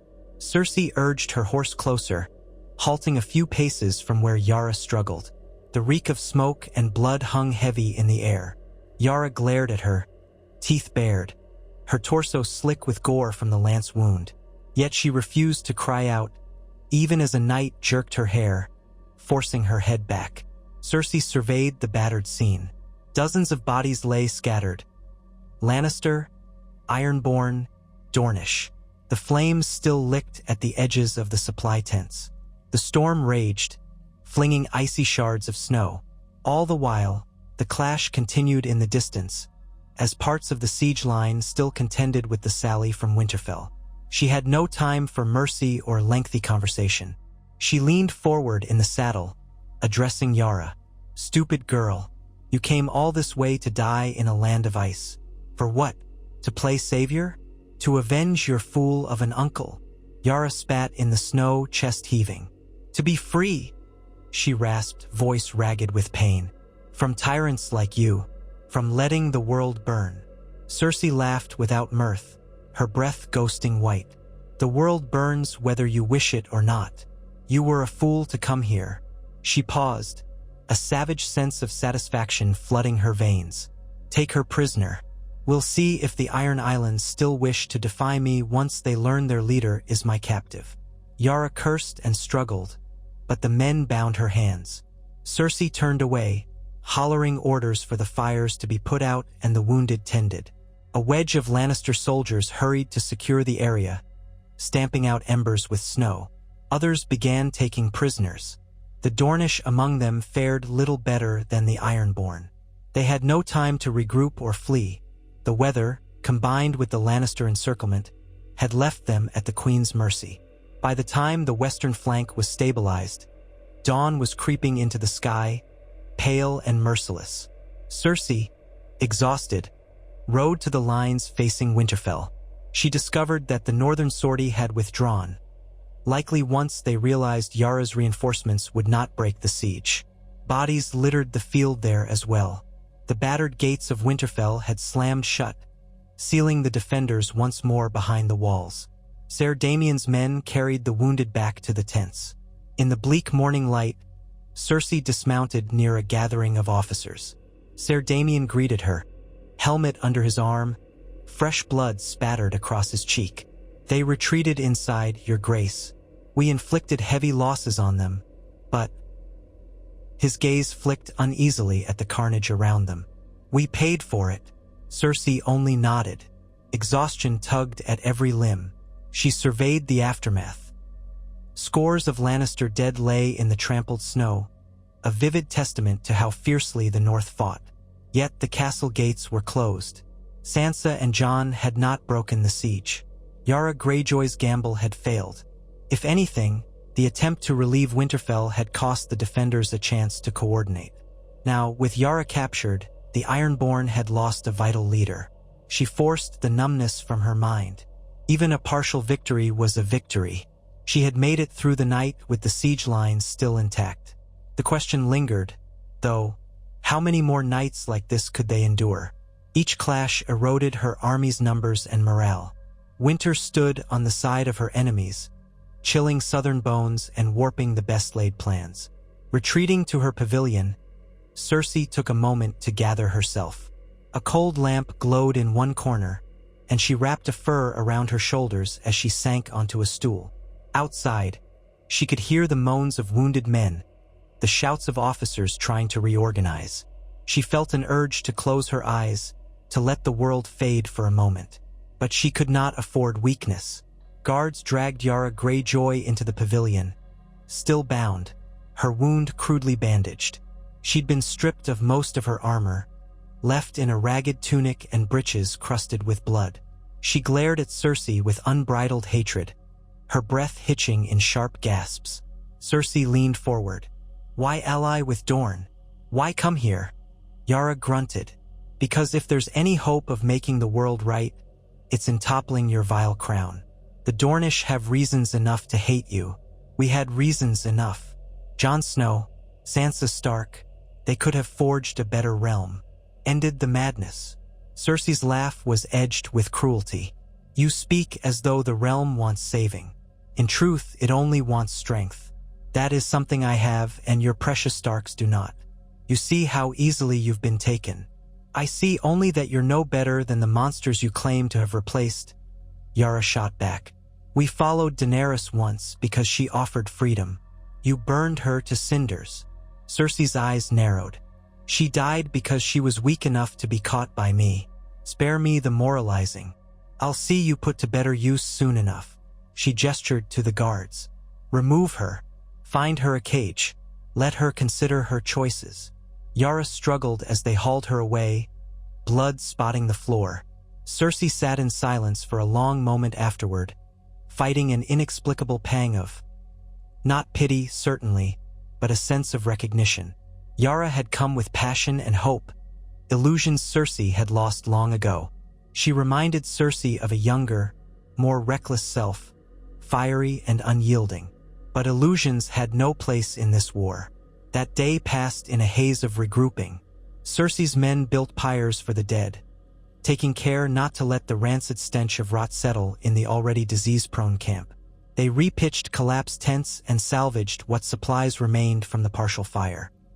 Prisoners from the Ironborn and Dornish forces were corralled, fed just enough to keep them alive.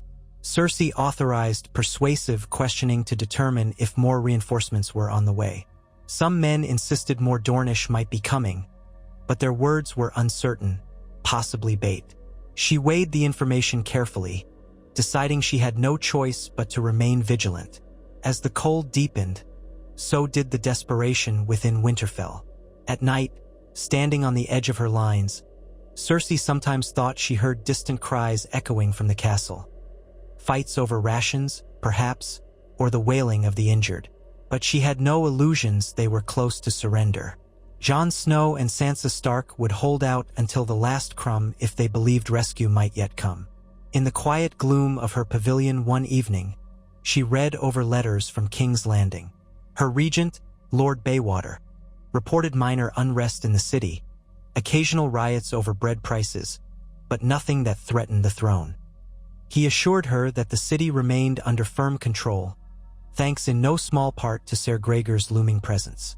Additional letters came from the Reach, indicating the harvest was meager but might be enough to carry them through if carefully rationed.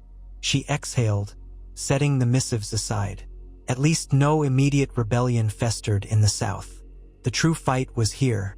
Time crept onward, snow upon snow. By the next moon cycle, the siege had settled again into a grim stasis. Every so often, Cersei's archers launched volleys at the walls. The defenders rarely took the bait. She found herself consumed by a single question. When would Winterfell's stores run out? When would Tyrion or Sansa accept the inevitable and sue for peace? Then came another twist. A patrol returned late one afternoon with an unexpected captive. A man in ragged black leathers, accompanied by 2 monstrous wolves. The men had shot one wolf before subduing the man, while the other wolf fled into the wild. Cersei did not immediately understand the significance, but when the captive was dragged before her in the center of camp, she saw the flecks of gray in his beard, the haunted cast to his eyes. It was Ghost, the direwolf who had escaped, and the man was Tormund Giantsbane, the wildling leader who had once fought alongside Jon Snow. Tormund was half frozen, his hair and beard crusted with ice, lips cracked. He glowered at the Lannisters who pinned his arms. "You'll regret crossing me," he growled, though his words were slurred from the cold.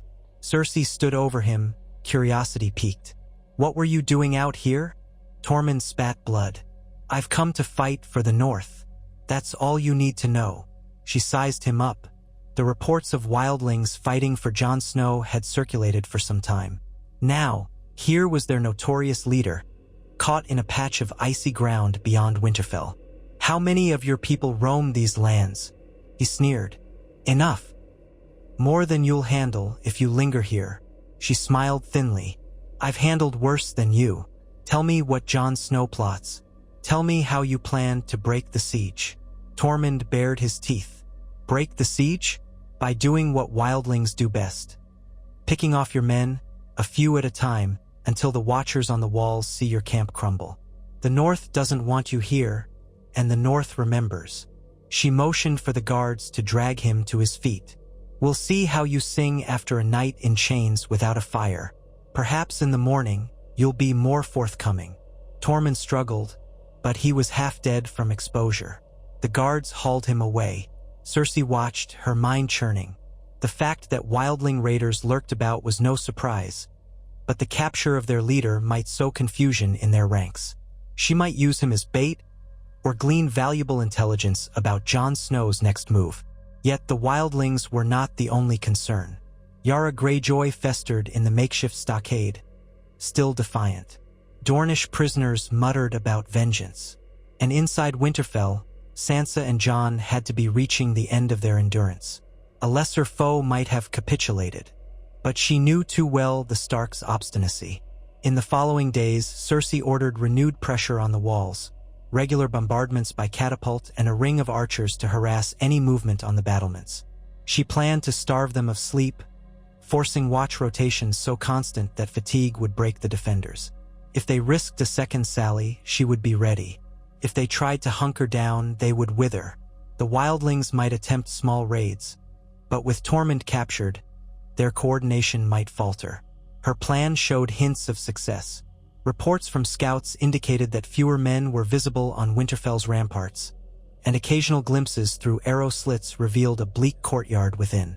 Columns of black smoke rose, likely burning whatever wood they had left for heat. She allowed herself a flicker of hope that, soon, the gates would open under a white FL. Edgy. Yet the decisive blow did not come from starvation or infiltration. It came in the form of an inside betrayal, a betrayal that would ring through the halls of Winterfell in the darkest hours of the night, a betrayal that none among the defenders could have foreseen. It happened on the eve of a week that had seen thick storms, burying the siege lines in fresh layers of snow. Cersei had retreated early to her pavilion, stung by the cold, while her men maintained the night watch. Sometime after midnight, a scout burst into camp, wild-eyed and breathless. He claimed to have slipped into Winterfell itself, through a drainage culvert or an old smuggler's passage, and witnessed the infiltration of an unknown party. At first, Cersei dismissed the tale as fevered nonsense, but he insisted. Jon Snow and Sansa Stark were in uproar, apparently searching for a traitor who had vanished as quickly as he'd appeared. Cersei listened carefully to the scout's story, gleaning from it that someone inside Winterfell had undone a portion of the castle's internal defenses, perhaps opening a gate or sabotage that would allow an attacking force easier entry. She recalled the old rumor that Theon Greyjoy had once taken Winterfell through cunning and a skeleton crew. Could something like that happen again? But who would betray Sansa now? If Tyrion had orchestrated it, it would be to let the defenders slip away, not open them to Lannister attack. Conflicted, Cersei convened a small war council by lamplight. Ser Damian suggested they send a small, elite force to test the possibility that a gate or passage had been compromised. If the traitor had indeed left an opening, the castle might be taken with minimal bloodshed in a sudden strike. Cersei weighed the risk. A nighttime infiltration could be a trap. Yet, if an opportunity existed to seize Winterfell swiftly, it was worth the gamble. She ordered Ser Damian to choose 50 of his best men. Men who could move quietly and swiftly. They would approach the walls near the old water gate on the eastern side, where the scout claimed sabotage might have occurred. If they found an unbarred gate, they would slip in and hold a perimeter until reinforcements arrived. She watched them depart into the swirling snow, hearts set on glory or a swift death. Hours stretched. The camp was tense and silent, officers pacing, men clutching weapons, uncertain if they would be called to arms. Cersei remained outside her pavilion, ignoring the bitter cold, waiting for any sign. She stared across the darkness where Winterfell's silhouette merged with the storm. Then, faintly, a horn's call drifted through the gloom. The Lannister signal. Cersei's heart hammered. Had they found a breach? She turned to her officers. Sound the assembly. If Ser Damian has an opening, we press in with reinforcements. Men scrambled to don armor and ready horses. The signal horn repeated urgently, as if summoning more. Cersei mounted her horse, adrenaline cutting through the chill. She led a column of perhaps 200 men toward the eastern side of Winterfell, guided by torchlight and the frantic horns. They found Ser Damian at the base of the walls, waving them forward. Behind him, through the swirling snow, Cersei could see a partially open sally port. The wooden door splintered from within. Lannister guards stood there, beckoning. Ser Damian rode up. "It's real," he panted. "We found it unbarred, just like the scout said. We've taken a section of the courtyard by surprise. The defenders didn't expect this. Come quickly, your grace, before they regroup." Without waiting for further questions, he turned his horse and galloped through the door. Cersei urged her men forward, following him. The world narrowed to the thud of hooves on frozen ground, the flicker of torches dancing on the rough stone walls. As they emerged into the courtyard, the scene erupted in chaos. Lannister soldiers clashed with Stark defenders. The pale snow turned dark with blood. In the gloom, she saw unsullied ranks attempting to form up, but the surprise incursion had flanked them. Stark archers fired from ramparts, some half-dressed as if caught in the middle of the night. She pressed onward, letting her men form wedge formations to punch through. They had to secure the courtyard gates from within, ensuring that more of her army could flood in. She spied Ser Damian leading an assault on a gatehouse, trying to raise the portcullis. Northern defenders fought back fiercely, some with swords, others hurling torches or improvised weapons. One large man brandishing a two-handed axe nearly cleaved a Lannister knight in two before being cut down by a half-dozen blades. Cersei kept moving. Her heart pounded. Winterfell's walls rose ominously around her. The main keep loomed in the distance, lit only by a few flickering lanterns. If they captured that keep, Sansa and Jon would have nowhere to run. But the defenders were swarming now, roused to the threat. From across the courtyard, she glimpsed a swirl of black cloaks. Jon Snow? Possibly. She watched as a figure with a Valyrian steel sword cut down two Lannister men, graceful as a dancer. Yes, that had to be him, the bastard of Winterfell, the so-called Targaryen heir. He shouted commands for the defenders to rally, trying to hold the intruders back. A shrill cry from her left made her turn. Sansa Stark stood on a walkway above, wearing a heavy cloak of gray fur over a simple gown. Her eyes were wide with horror, cheeks flushed. She shouted something to a group of Stark men. They rushed to block a stairwell that led downward, presumably to the crypts or to another courtyard approach. Cersei observed that Sansa held no weapon, yet the men looked to her for orders. She had become the North's heart and mind, the final authority. Hatred flared in Cersei, along with a grudging respect.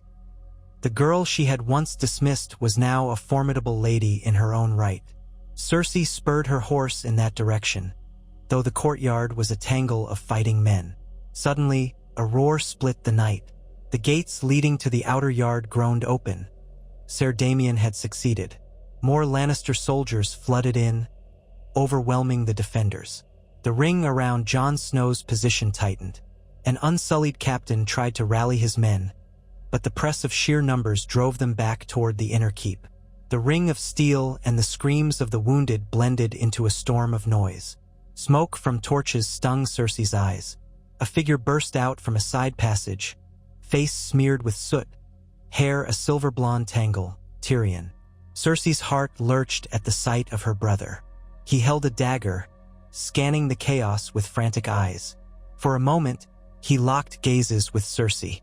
She saw raw fury and desperation there. Before she could react, he disappeared in the melee, lost among the press of defenders. She gritted her teeth. He was here truly, and if Tyrion was helping hold the castle, then they might have prepared a final trap. She had to be cautious. She wheeled her horse around a corner of the courtyard, nearly colliding with a group of Lannister men forcing open a heavy iron-bound door. The door gave way, revealing a corridor lined with torches. Stark soldiers rushed to block it, but were quickly overpowered. Cersei realized that if she pushed through that corridor, she might reach the Great Hall. She dismounted, beckoning a squad to follow, and plunged inside. The air was stifling after the cold outside, thick with the reek of sweat and old smoke. She advanced step by step, sword in hand. Though no master swordsman, she refused to cower behind her men in this final hour. Stark defenders tried to form a shield wall at the corridor's far end, but a volley of crossbow bolts from Lannister archers tore into them. They faltered, and Cersei's men charged. Screams echoed off the stone walls. Blood spattered on the floor. Within moments, the corridor was hers. She pressed on. A larger door at the end led into the Great Hall of Winterfell, a place she had never seen with her own eyes, only heard described. She pushed it open. Torchlight flickered on the vaulted ceiling, illuminating a hall of ancient timber columns and high rafters. The ghost of Ned Stark seemed to linger in the silence, but that ghost was powerless now. Flames from overturned braziers danced across the floor, shadows twisting in frantic shapes. A handful of Stark retainers, perhaps household guards, stood in her path, fear etched into their faces. They rushed her men, swords clanging, but were easily cut down. Cersei stepped over their bodies, breathing hard, for dragging across the blood-slick stone. In that moment, the far door crashed open. Jon Snow strode in, face smeared with ash and blood, hair tangled, sword gleaming. With him was Brienne of Tarth, battered but still upright, and a dozen or so defenders. They froze upon seeing Cersei. For an instant, the hall went silent save for the crackle of flames. Then Jon bared his teeth, rage emanating from him like heat. His men advanced, but Cersei's soldiers quickly formed a line between them and their queen. Cersei lifted her sword, meeting Jon's gaze across the hall. "It ends tonight," she said, voice echoing off the timbered walls. "Your cause is lost, Snow. Look around you. My army controls your gates. Winterfell is finished." Jon's breath rasped in his chest. "We don't yield to tyrants. The North—" She cut him off, laughter laced with cruelty. "The North is on its knees. Surrender. Live to see another day.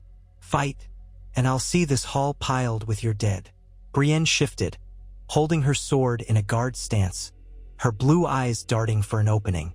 Jon exhaled, glancing toward her, then back at Cersei. The primal hatred in his expression made Cersei's skin prickle. He had the look of a man prepared to die if it meant defying her. Then, in a single instant, he lunged forward, sword raised, and the hall exploded into violence. Cersei's men met the charge. Brienne parried a Lannister halberd and shattered the man's guard with a mighty swing, driving him to the ground. Jon sidestepped a spear thrust and riposted, cutting the attacker's throat in a spray of red. The defenders fought like demons, but they were too few against the tide of Lannisters pouring in. Steel clashed, and the air filled with the acrid smell of blood and burning pitch from the toppled braziers. Cersei held back, letting her soldiers shield her. She saw Jon carve a path with brutal efficiency, desperate to reach her. 3 men blocked him, but he rammed his shoulder into one, kicked another, slashed the third across the face. Then Ser Damien's storm arrived, intercepting Jon's advance with a furious exchange of blows. Their swords rang, sparks flying as steel met steel. Ser Damien was strong, but Jon moved like a man possessed, driving the older knight back step by step. Still, more Lannister soldiers surged into the hall. They surrounded Brienne, forcing her to retreat. A slash found her side, drawing a gasp. She kept fighting, but the weight of numbers pressed her down. Jon saw it, eyes flashing with alarm, and fainted away from Ser Damien, trying to help her. Ser Damien pressed his advantage. Their blades locked. Jon's sword slid across Damien's guard and opened a shallow cut on the knight's forearm. Damien grimaced, pivoting to backhand Jon with his gauntlet fist. Jon staggered, blood trickling from his temple. Seeing her chance, Cersei pushed forward. Her soldiers parted for her, though one tried to dissuade her from entering the fray. She ignored him. Jon Snow, reeling from the blow, turned, and his eyes widened at the sight of Cersei approaching with sword in hand. She pointed the blade at him. "Yield," she said, ice in her tone. Jon bared his teeth, a snarl that might have been laughter or despair. "Never." He lunged at her, sword arcing overhead. In that split second, Ser Damien hooked Jon's arm from behind, slowing the strike. Cersei swung, less with skill than with savage determination, and her blade caught Jon across the shoulder. The blow was not deep. His armor deflected much of it, but it staggered him. He tried to recover, turning his sword point toward her. But 2 Lannister soldiers rushed in, tackling him to the floor. Jon thrashed, cursing, his blade clattering away. Damien wrenched his arms behind his back. Blood from his wounds stained the floor. Brienne, pinned by a half-dozen men, watched in horror, powerless to intervene. Panting, Cersei stood over Jon. Adrenaline made her breath come fast, and she could taste bile in her throat. Jon glared up at her, defiant even in defeat. The hall around them was subdued. The surviving Stark defenders were forced to their knees, weapons stripped away. Flames flickered, casting a hellish light on the carnage. Cersei kicked Jon's sword aside. "You should have bowed the knee," she said softly. "You might have lived. Now look around. Winterfell has fallen." He spat blood, eyes brimming with hatred. "If you kill me, another will rise. The North does not forget." She smirked, though part of her felt an odd pang at this final victory. "We'll see about that." She nodded to Ser Damien. "Bind him in chains. Gather the remaining Stark forces. Find Sansa. I want her taken alive. No one leaves this castle." Jon struggled as they clamped iron manacles around his wrists, but blood loss and exhaustion sapped his strength. Brienne was likewise disarmed, pinned to the floor, rage and sorrow etched across her face. Lannister soldiers swarmed through the keep, flushing out any last holdouts. The great hall of Winterfell was well and truly in Cersei's hands now. An ancient seat of power rested from the Stark lineage. In the corridor outside, a chorus of panicked cries erupted. Moments later, 2 guards emerged, dragging Sansa Stark between them. She still wore her heavy cloak, but it was torn at the hem, and her hair hung loose. Her face was pale, eyes wide, as though unable to comprehend the scene before her. She saw Jon on his knees, chained, blood seeping from his wounds. She let out a choked sob. One of the guards shoved her forward, forcing her down. Cersei regarded Sansa with a cold satisfaction. "So the little bird flies home at last," she murmured, only to find a cage waiting. Sansa swallowed hard, tears welling but not falling. "You have what you wanted," she managed. "Winterfell is yours." Cersei swept her gaze across the battered hall. Soldiers herded the last defenders into a corner, disarming them. Bodies of the dead and dying lay scattered. Smoke and ash clung to everything. Outside the main doors, the clash of arms faded as the final pockets of resistance surrendered or died. Yes, Winterfell was hers. The seat of the Starks, the unassailable fortress of the north, had fallen to the Iron Throne. She had done what even the Targaryens of old had struggled to do without dragons. She turned to Jon. "This is the price of defiance," she said quietly. "Have you anything else to say?" Jon's voice was hoarse with pain. "You'll never truly hold the North.